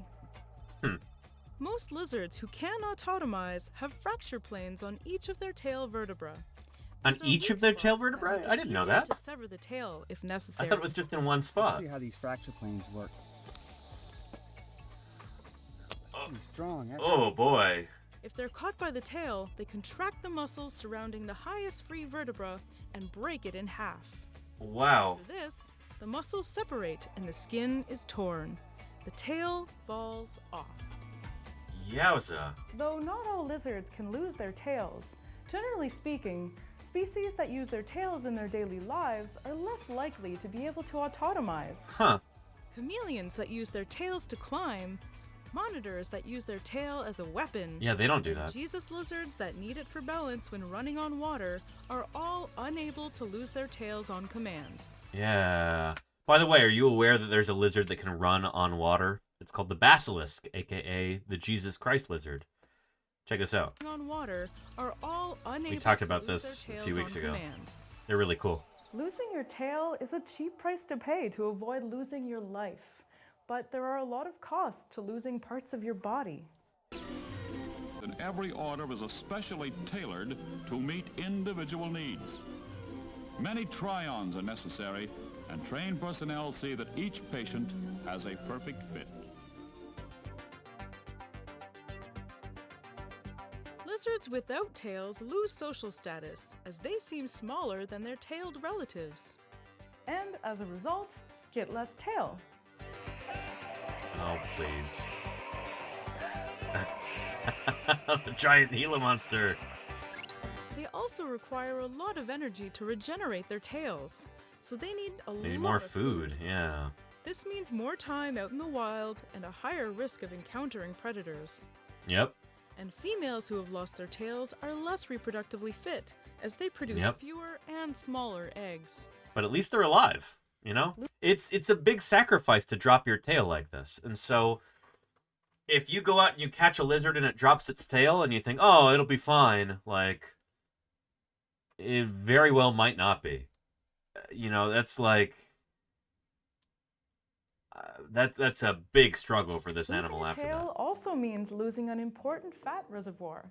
If the Yeah. predator doesn't eat the whole tail, the lizard might come back and eat it to recoup some of its energy. Yep. That's how important it is that they will literally eat their own tails sometimes in order to, like, regain some of that, you know, to recoup some of that loss there, you know? HD says, I wasn't aware lizards had much social status. Oh, the lizard world is, you know, very, you know, Mean Girls eat your heart out. The lizard world is far more, you know, competitive and cutthroat like that, you know? To improve their likelihood of survival, many species can regrow their lost tails. Some, like the common agama, grow clubbed tails, which might give them an advantage when fighting agamas with their original thin, weak tails. The new tails have cartilage instead of bone, but they lack weak spots in the vertebrae. Push-ups, yeah, there you go. If they ever Salamander, needed yeah. to lose their tail, Yeah. they'll eject from a higher vertebra than in the previous occasion. Wait, they can do it again? I thought they could only do it once. They'll eject from weak spots in the vertebrae. If they ever needed to lose their tail, they'll eject from a higher vertebra than in the previous occasion. Oh. I guess it's different in different groups of lizards. I was always told that in is it genus Scleropus, the fence lizards, they can only lose their tail once because they only have one break zone in the tail. It might be different in different groups of lizards. I don't know. I'm learning here. Lizards. And Karen says, on Wednesdays, we drop tails. There you go, Dame Karen, yes. As well as some species of spiny mice, salamanders, and tuatara are the only vertebrates that exhibit this behavior. But among invertebrates, it's much more common. Hundreds of invertebrate species are known to autotomize, and there could be thousands more. In North America, the most well-known tail droppers are the creatively named tail dropper slugs. These cute little slugs are mostly found along the west coast and autotomize part of their Best tails coast. when threatened, usually Where I by live. bigger slugs or children with sticks. I wonder if we have these here in the beautiful sunny San Francisco Bay Area. I bet we do. It's hard to imagine being too lazy to chase a slug, but sometimes you just want to snack on a little slug nub. Sure. Some of these slugs' I've been aquatic there. cousins No, also I haven't have been. the ability to drop part of their body. The beautiful Philodesmium nudibranchs can drop some of their Yeah, nudibranch nudibranchs are so appendages. pretty. Unfortunately, they're used for camouflage, so dropping them makes them more visible to future predators. Some crustaceans, such as stone crabs, can autotomize their claws and grow a new full-size set in about a year. Oh, you want some crab leg? He pinched his leg, Oh, boy. his own leg off. Said, "No, screw that." That's crazy. That poor crab. So, you have wounded me, and I must grow a new claw. Well and good, for I can do it in a day. But will you grow new lives when I have taken yours from you? That's a talking crab? What movie is this? This adaptation has been exploited by fishermen who declaw crabs Somebody in chat probably and knows cast them that. back into the water. They claim that this is a sustainable way of getting those juicy, delicious, nutritious crab claws.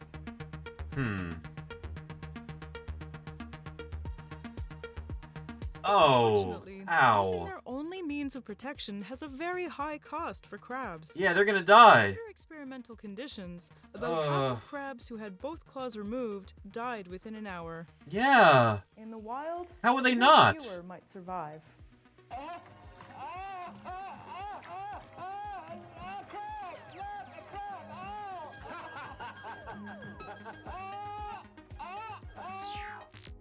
Among arachnids, orb weaver spiders are the most common autotomizer. They can shed their legs if bitten by venomous prey like wasps or bees. Interesting. This prevents the venom from traveling into their abdomen and killing them. Huh. A study on damselfly larvae showed that in addition to reduced foraging and mating success, damselflies that autotomize parts of their body had less resources to maintain strong immune systems, so they were also more vulnerable to diseases and parasites. Huh. As a whole, autotomy is a fascinating evolutionary adaptation that gives animals a chance to live another day, but severely limits their survival and reproductive rates. Yeah, it's Said a it hard before, sacrifice to and I'll say it make, again. you know? Limbs are friends, not food. Yeah. Also, keep your cats inside so they don't end up eating lizards' tails or, in turn, get eaten by your crazy libertarian neighbor. Thanks for watching, and see ya! Yeah, here, let me give you a link to this video. But, yeah. There you go. Yeah. So, could creatures like Tanystropheus drop their tails like this? I don't think we actually have direct evidence of that at all. They probably couldn't. But anyway, back to Tanystropheus and Dinocephalosaurus and their relatives. Yeah. Really cool, weird critters. Yeah. Really, really cool critters. The animal is very similar to Tanystropheus that we just saw in that clip. Sorry, there you go. Another strange marine reptile from the Middle Triassic of both Europe and China. Both reptiles were of similar size and have several features of the skull in common, including a fish trap-type dentition, said Dr. Nick Fraser, keeper of natural sciences at National Museums of Scotland, and his colleagues. Oh, that's why a clever chatter in chat was saying that they heard about news from Scotland about these animals. I'm like, Scotland? They're from China, right? The National Museums of Scotland, that's where these are being studied. So this has got a much more flexible neck than Tanystropheus does. Tanystropheus has only got... It doesn't have very many vertebrae in its neck, so its neck is not nearly as flexible. But Dinocephalosaurus has got a much more flexible neck. So it's got many more bones in its neck. Interesting.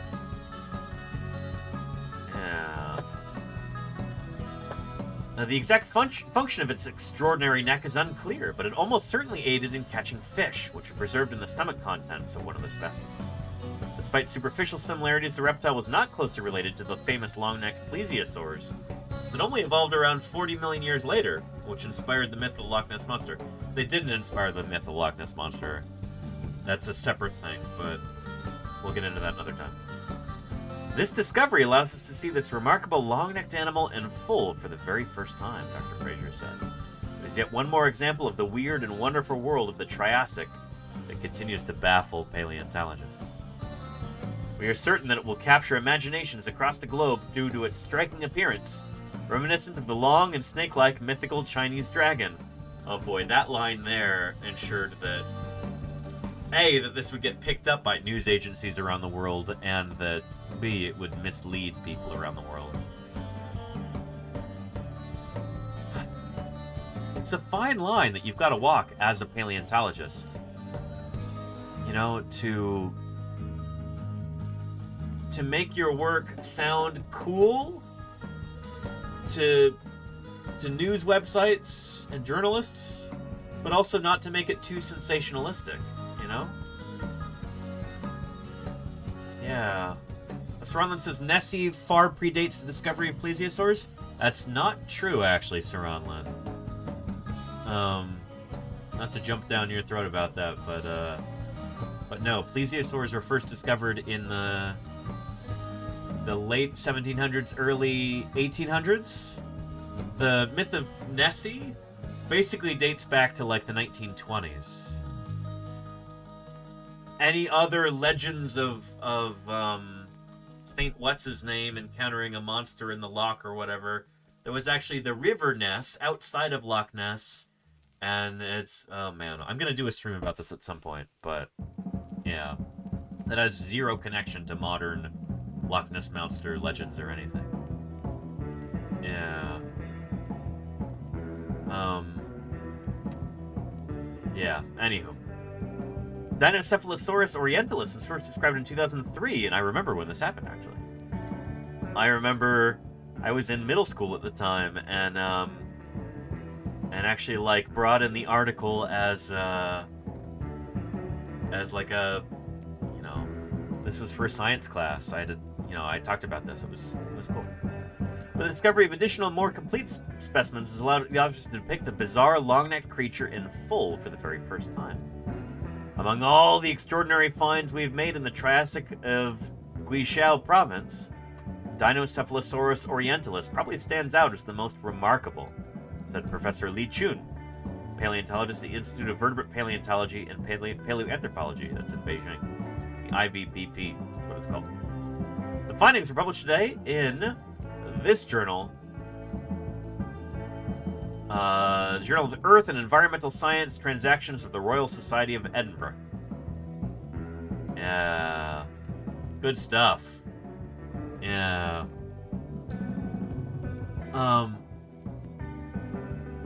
Yeah.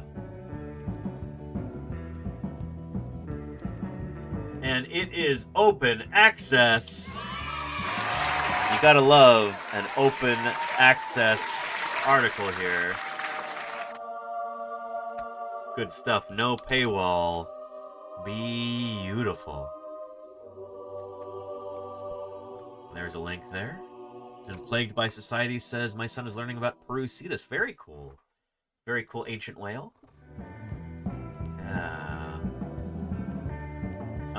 Good stuff here. Let's take a look at some of these figures. There's the skull there. You've got those big overhanging teeth. Lovely. Just looks like a fish trap there. Which is almost certainly what it was. This lovely long neck right there. Gorgeous. Exquisitely preserved specimen. Yeah. And you bet, Plagued by Society, you bet. That's what we're here for, you know? Yeah. Does Li Chun also fight streets in their spare time?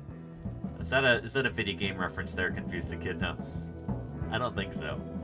But I'm not sure. Sweetie Pie, are you a street fighter? You just waltzed back in. How are you doing? Do you want another treat?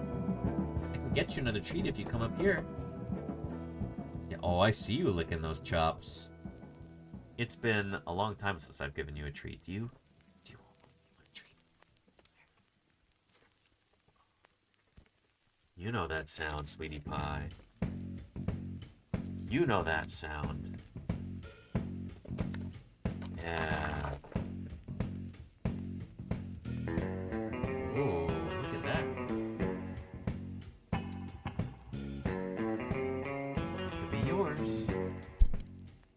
Could be yours, sweetie pie.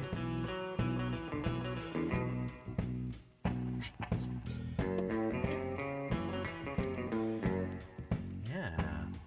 Oh. Those are greenies. Yes, indeed, Commodore. Yeah. Good for the cats. Good for their teeth. Their precious mammalian teeth. You only get one set of those in your adult life, huh? Just like I do. That's a mammal trait right there. Where's sweetie pie?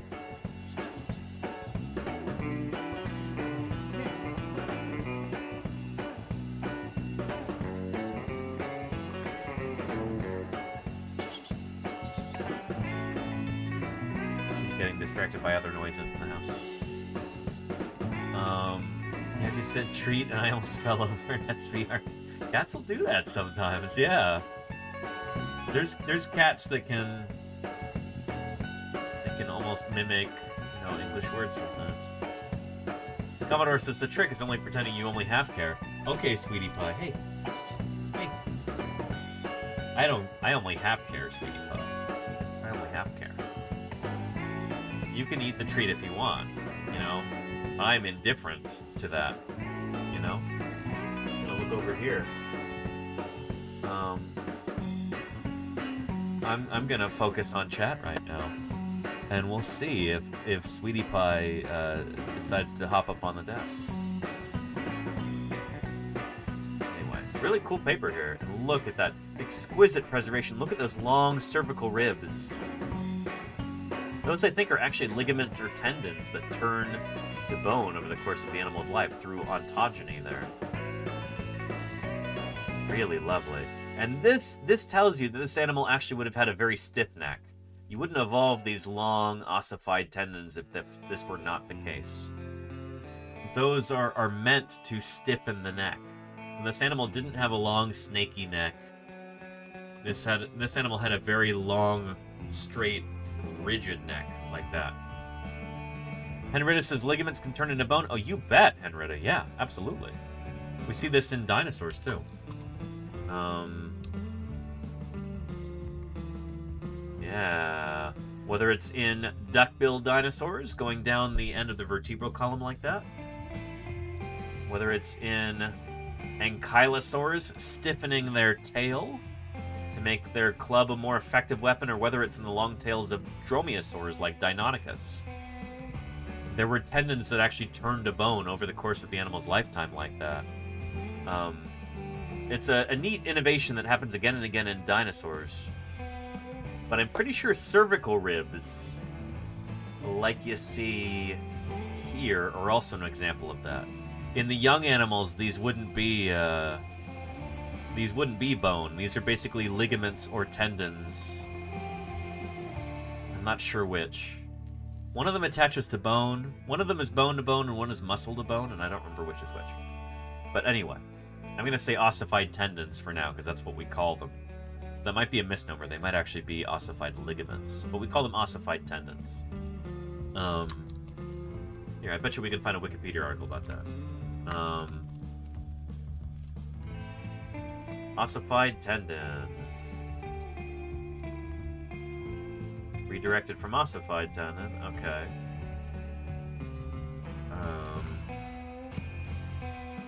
Yeah, and some organisms, notably birds and ornithischian dinosaurs, and saurischian dinosaurs too, like Deinonychus. Birds literally are saurischian dinosaurs. Why are they? Whatever. Portions of the tendon can become ossified. In this process, the osteocytes infiltrate the tendon and lay down bone as they would in sesamoid bone, such as the patella. The patella, your kneecap, is another bone that doesn't exist in a baby. The patella ossifies during ontogeny. That your kneecap turns to bone as you grow and mature. In birds, tendon ossification primarily occurs in the hind limb, where an ornithischian dinosaurs ossified axial muscle tendons form a latticework around the neural and hemal spines on the tail, presumably for support. And there's an Edmontosaurus ossified tendon from the Lance Formation of Wyoming. You find these all over the place in the Hell Creek Formation of Montana as well, where I've done a bunch of work. One of the most common dinosaur fossils. No. The most common dinosaur fossil you find in the Hell Creek Formation is ossified tendons from duckbill dinosaurs and from Triceratops. From Edmontosaurus and Triceratops, basically. Sweetie pie, hey. Look. There is a treat for you here if you want it. There is a treat for you here. Ooh. Hey.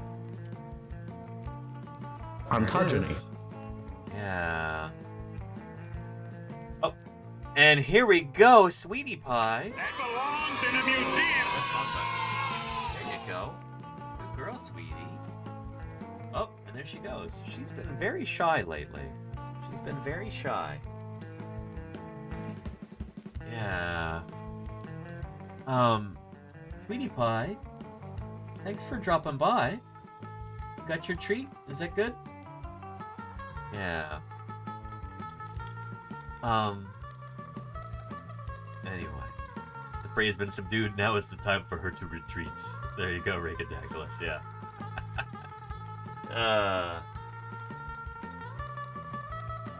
Yeah, good stuff.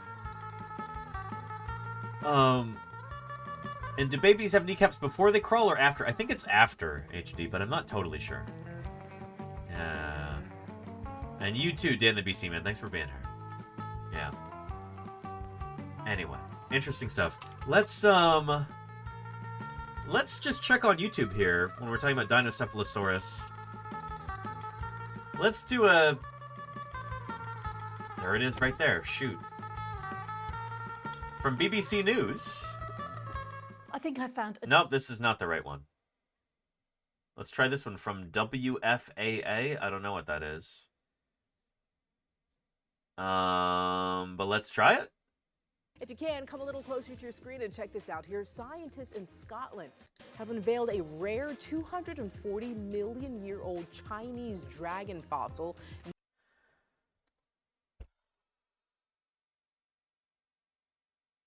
It's a real animal. Dinocephalosaurus is a tanystrophiid. It's not a drag... Oh, boy.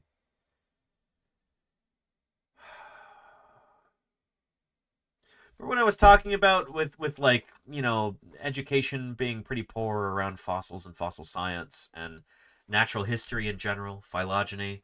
Even among journalists, this is exactly what I was talking about, you know? Rare 240 million year old Chinese dragon fossil, named that for its appearance here. It's about 16 feet long from the Triassic period. Well, they say its extremely long neck likely helped it to catch some fish. It was found in southern China. Yep. Oh, boy. A team of paleontologists have revealed an extraordinarily well-preserved fossil of a strange aquatic reptile that lived approximately 240 million years ago during the Triassic... That's an ichthyosaur right here. This is completely the wrong animal. ...period. Nicknamed the dragon... Completely the wrong images here. Like, that's Brachytrachelopan, isn't it? This is like a Dicraeosaurid sauropod? It's a sauropod dinosaur. This is completely unrelated to what the story is about. Of Lingwu, after the region in China it was found, the creature has been identified as a new species called Dinocephalosaurus orientalis. The fossil measures over 16 feet long. These are like Metriorhynchids, I think. Completely the wrong kind of animal. This is a kind of crocodile. Thumbs down for this. This is lousy. DNA India News. Bad stuff. Bad stuff. Ew! Oh, brother, this guy stinks! Lousy, lousy, lousy. with a neck spanning over 5 feet, longer than its body and tail combined. And they've got some just like AI-generated garbage here. This is despicable. Awful. Dr. Nick Fraser, curator of the National Museums Scotland, who helped study the fossil, told that this creature had flipper-like limbs and an extremely long neck with 32 separate vertebrae, making it a very strange animal indeed. This is awful. This discovery allows us to see this remarkable long-necked animal in full for the very first time. Based on its anatomy, researchers believe it was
Humpty Dumper beat you to. What a great name, Jody Fish, yeah. Let's see if we can find a slightly better one here.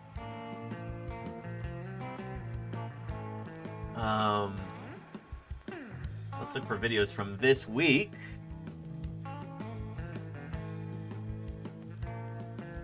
From AI News Sports. Oh boy, do I dare look at this? Just the... Oh... The absolute garbage that is spewed forth by... Just the...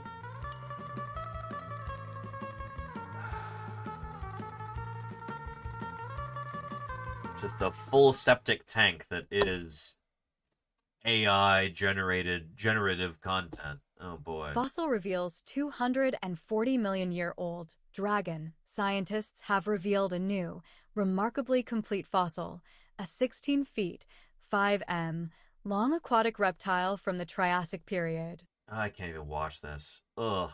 It's like... It's the worst. Yeah. This is from Trending Mailbox. That sounds bad too. What is this? Uh-oh. Is this in Tamil or something? Or Hindi? Oh boy. Hey, let's do English subtitles, please. What is this gonna be? Uh-oh. வணக்கம் big topic with Karthik Mayakumar. Dragons உண்மையிலேயே வாழ்ந்ததற்கான சான்று இப்ப கிடைச்சிருக்குங்க. இத பத்தி தான் முழுக்க பேச போற நிகழ்ச்சிக்குள்ள போலாம்.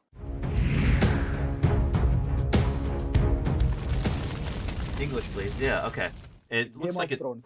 இந்த சீரிஸை நிறைய பேரும் பார்த்துருப்பீங்க. நான் ஒரு அடிக்ட்டுங்க அந்த சீரீஸ்க்கு. அவ்வளோ பிடிக்கும். அதிலும் ஸ்பெசிஃபிக்காக எடுத்துக்கிட்டிங்கன்னா டிராகன்ஸ் வர காட்சிகள் இருக்கு பாருங்க, அவ்வளோ பிடிக்கும். இப்போ ஹவுஸ் ஆஃப் டிராகன்ஸ்னா அடுத்த ஒன்று ஓடிக்கிட்டு இருக்கு. ஆனால் முதல்ல ஜிஓடி கொடுத்த தாக்கம் இருக்குல்ல, இப்போ வரைக்கும் என்ன வெளியே மீண்டு வரவே. There's a lot of like English words mixed into this as well. ச்சே, டிராகன்ஸ்லாம் இப்போ இருந்தால் எப்படி இருக்கும் அப்படின்னு சொல்லிட்டு ஃபேண்டஸியாக யோசிப்பேன். அது போல விஷயம். This guy is charismatic. We'll give him that. சீனர்கள் டிராகன்ஸ் மேல அதிகமா நம்பிக்கை கொண்டிருப்பாங்களே. Let's get to the fossils part, shall we? Criticise பண்ண ஆரம்பிச்சாங்க. These are not the same fossils. பாம்பு ஒன்னு கண்டுபிடிச்சிருப்பீங்க. அது நீங்க dragon 2003, so maybe there's an actual proper caption for this. I don't know. அதாவது பழங்கால ஆய்வாளர்கள் இருக்காங்களே, இவங்கள paleontologist நம்ம சொல்லுவோம். இவங்க அடங்கன ஒரு He did say paleontologists and not archaeologists, so kudos to him for that. Okay. This could be legit. This could be totally legit. பெரிய குழு. Let's see. அதுக்கு லீடு பார்த்தா obviously சீன ஆய்வாளர்கள் தான். இவங்க என்ன பண்றாங்க, இந்த முன்னாடி கண்டுபிடிச்ச ஆய்வை நம்ம அடுத்த கட்டத்துக்கு கொண்டு போறோம்னு சொல்லிட்டு maybe he's just kind of explaining what பயணப்பட ஆரம்பிச்சாங்க. paleontology is here. அவங்க பயணப்பட்டதோட விளைவு the process of digging up fossils. மிகப்பெரிய டிராகன் ஃபாசில் கண்டுபிடிக்கப்பட்டிருக்கு. இது கண்டுபிடிக்கப்பட்ட இடம் சைனாவோட That's an actual fossil of this, the actual photo of this specimen. Okay. 16 அடி நீளம் கொண்ட அந்த டிராகன் ஃபாசிலை அவங்க இப்ப எடுத்து ஃபுல்லா ஆய்வு பணியை மேற்கொள்ள ஆரம்பிச்சுக்கிட்டு இருக்காங்க. மிகப்பெரிய விஷயம் என்னன்னு பாத்தீங்கன்னா, 1 மில்லியன் 2 மில்லியன் கிடையாதுங்க, 240 மில்லியன் பூமியில அப்ப அதாவது நம்மளோட now just more. Okay, back to the fossil. ஸ்காட்லாந்தோட டிபார்ட்மெண்ட் ஆஃப் நேச்சுரல் சயின்ஸ் இருக்குல்ல, இதோட ஹெட் இவர்தாங்க. இவர் என்ன சொல்றாரு, இந்த ட்ரையாசிக் பீரியட்ல இருந்து கிடைச்ச பெரிய ஒரு அற்புதமான அதிசயம் தான் இந்த புதைப்படிவம்னு சொல்றாங்க. இந்த காலகட்டம் ட்ரையாசிக் பீரியட் வரைக்கும் போறாங்க. அந்த டைம்ல வாழ்ந்த உயிரினமா இது இருக்கலாம்னு சொல்றாரு. அதுவும் அந்த நீர்நிலை சார்ந்து டிராகன்ஸ் இருந்தா அப்படி இருக்கும். ஏன்னா நமக்கு காண்பிக்கப்பட்டது படங்கள்லாம் பார்த்தீங்கன்னா பறந்து வர மாதிரி தான் பெரும்பாலும் காட்டுவாங்க. ஆனா நீருக்கடியில டிராகன்கள் வாழ்ந்திருக்கலாம்னா இது ரொம்ப யூனிக்கா இருக்குல்ல. இவரோட அசம்ஷன் அப்படிதாங்க இருக்கு. அடுத்து இன்னொருத்தரை பத்தி சொல்லணும். It looks like he's actually talking about the original researchers and like what they actually said about it. So like this is more legit than the AI one or more legit than the other one that we watched too. It seems like at this point. But then we kind of go further on and we get to all of this crud. And then oh boy. Mexico and தென் அமெரிக்காவோட பண்டைய கலாச்சாரத்துல அறியப்பட்ட ஒரு தெய்வீக. And this might be just getting into all kinds of like dragon nonsense. எல்லாருக்கும் இருக்கிற ஒற்றுமை, எல்லாரும் டிராகன் இயர்ல 1952 Vladimir Putin. What? கடைசியா கொண்டாடப்பட்ட டிராகன் வருஷம். Where is this going? Uh-oh. இதே டிராகன் வருஷம் திரும்ப வர போகுது. Oh no. மதத்துல எடுத்துக்கிட்டீங்கன்னா டிராகனை பாவத்தோட சின்ன சொல்லப்படுது. புடிச்சு காட்சிகள்ல செதுக்கப்பட்டு இருக்கு. அத மனுஷன் இது oh no. அப்படியே இல்லனா குவாம். இது oh no. டிராகன்மான மழைக்காடுகள் and வெப்ப கூட்ட முடியும். Wait. Oh no. Oh no. Oh no. அப்படினு சொல்வாங்க. Kent Hob. Chat, do you know who this is right here? Oh boy.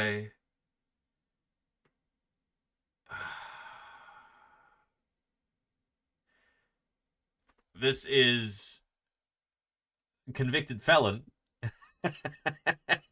and notorious young earth creationist Kent Hovind right here. Oh boy. Uh-oh. This is, oh man. So even among like young earth creationists, this guy is considered a villain because he just makes completely ridiculous arguments that make creationists look like liars with no morals, which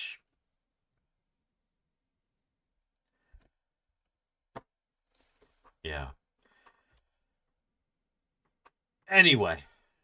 Yeah, creationists have been coming up a lot on today's stream, haven't they, Confused Echidna? Oh, boy. But yeah, this guy is like showing up in this video is... டிராகன்கள் டைனோசரோட ஒரு வகை தான். இது மறைஞ்சு வாழ்ந்துகிட்டு இருக்கு. So Kent Hovind has argued that dragons are real and they're just, you know, depictions of dinosaurs because ancient people lived with dinosaurs because the Earth is only 5,000 years old, 6,000 years old, I guess he would say. And you know, all this other nonsense, like, yeah. But yeah.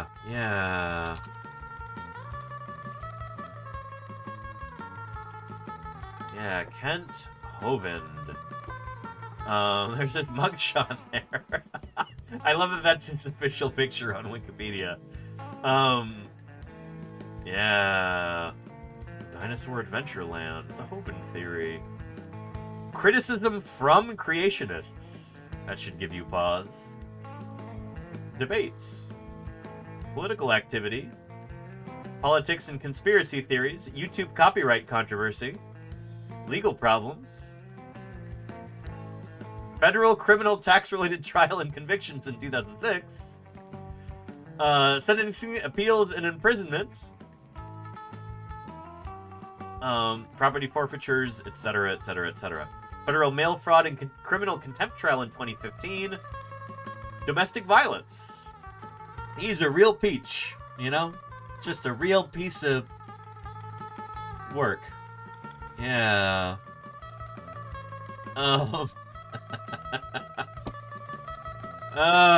You can thank the Moz pusher for the main... That's really funny, Dinosaur Dave. That's really funny. Yeah. Sounds credible to me, says Rachel Darling Endeavors. Yeah. Just a real piece of work. And notice something else on this page. It is locked right here. Semi-protected because his group of trolls and presumably Kent himself was going in and trying to like muck around with this page and you know, change it, make himself look more favorable here, you know? Yeah. He dabbled in a bit of everything. Oh yeah. Also, like, there was all this stuff about weapons charges and like hiring like child abusers to run the children's program at his adventure park and everything else. Like, it's just, oh boy. There was a kid who died at his amusement park, and not even gonna get into that. But yeah, basura, claro que sí, Jody Fish. Let's see.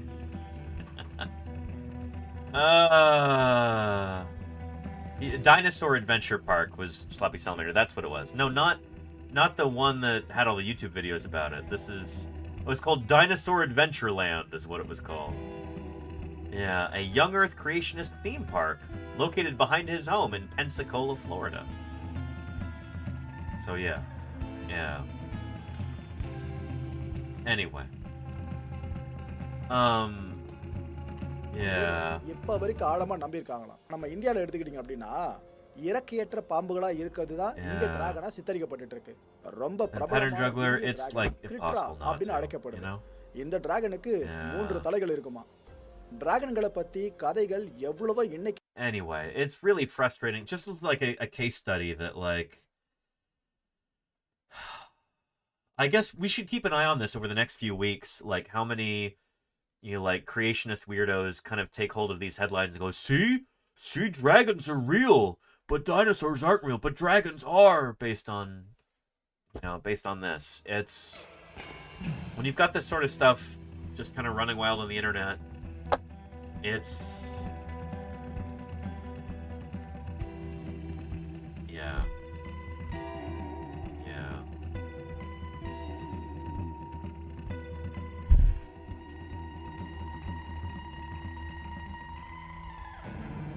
Yeah.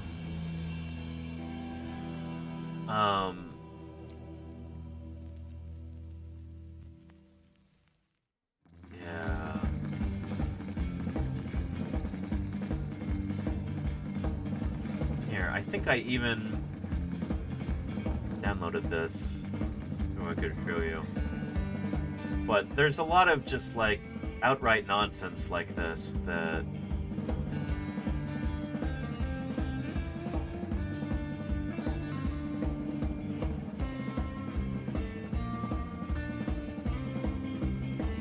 Is it here? No.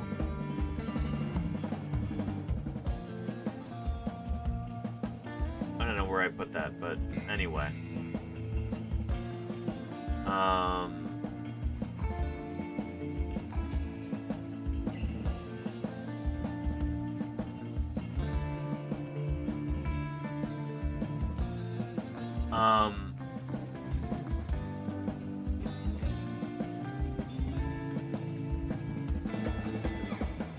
I think it's here? Oh boy. This is the sort of thing that I'm worried about with, like, sure, it might gain a lot of headlines and might help promote your work when you use the word dragon in your press releases like this, but you will have, you know, Loco for Choco Puffs conspiracy theorists, you know, like, I can't find the original. Did the original one get... Did she get banned? She might be banned from TikTok now, which honestly would not be...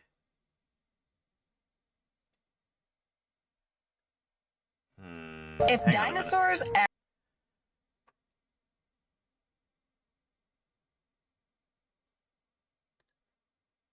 Let's see here. I don't know if this is going to be... Oh. Brace yourself. There could be a swear word in this. So brace yourself. If you've got little kids watching, maybe earmuffs for this, but I feel like it's important. Yeah, let me turn this down too, because it sounds like it's going to be way too loud. Dinosaurs actually existed, wouldn't their bones be everywhere? Hi, I live in southern Alberta, Canada, and actually fossils and dinosaur bones are everywhere. She's absolutely correct about this. Shoot, the original account may have been banned at this point because she just had all kinds of just crazy nonsense here. But yeah. And people do find them. Why is it that the average Joe has never dug them up? Because Canadians are notoriously outdoorsy, fossils are normally found hunting, camping, hiking. Normal people find dinosaur fossils all the time. And another thing, bones can completely decay within 20 years. They don't degrade in 20 years, and they are preserved because we have a network of very, very old, ancient rivers at the base of the Rocky Mountains, where the sediment and the cold water preserve fossils.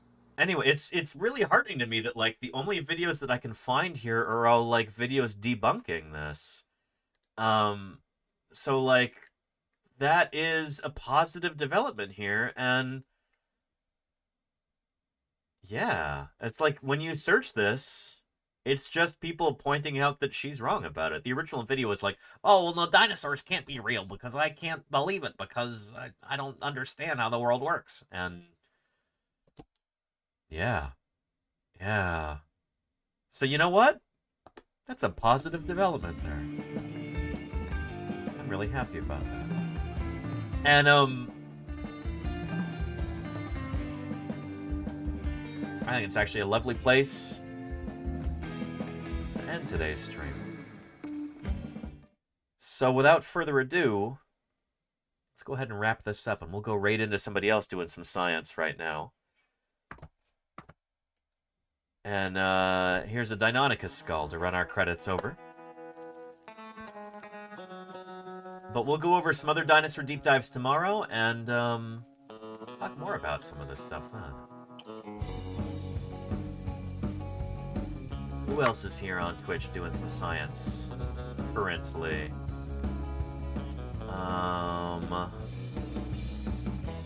Let's see. Oh, Science Streams is interviewing Volcano Doc. Well, we need to be there. Let's go tune in at once.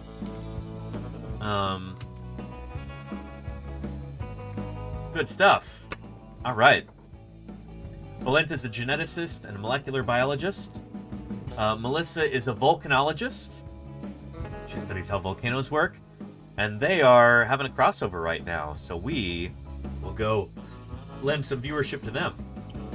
Both of them were on the Scientists on Twitch panel with me at TwitchCon back in October. They both do excellent science outreach work, and we're going to go say hello. Everybody, thank you for another wonderful stream. I hope you had fun today. I hope you learned something. I hope you're inspired to learn more about the natural world. Thank you to everybody who's just appeared in our credits here, from our moderators to our raiders, from our followers to our cheerers and gifters and subscribers, and of course our chatters and our lurkers too. Thank you so much, everybody, for doing some paleontologizing with me today. We'll be doing more tomorrow, 2 p.m. California time. And until then, let's go check in with Balint and Melissa. Let's do some scientist chat. I'll see you there. Take care, everybody.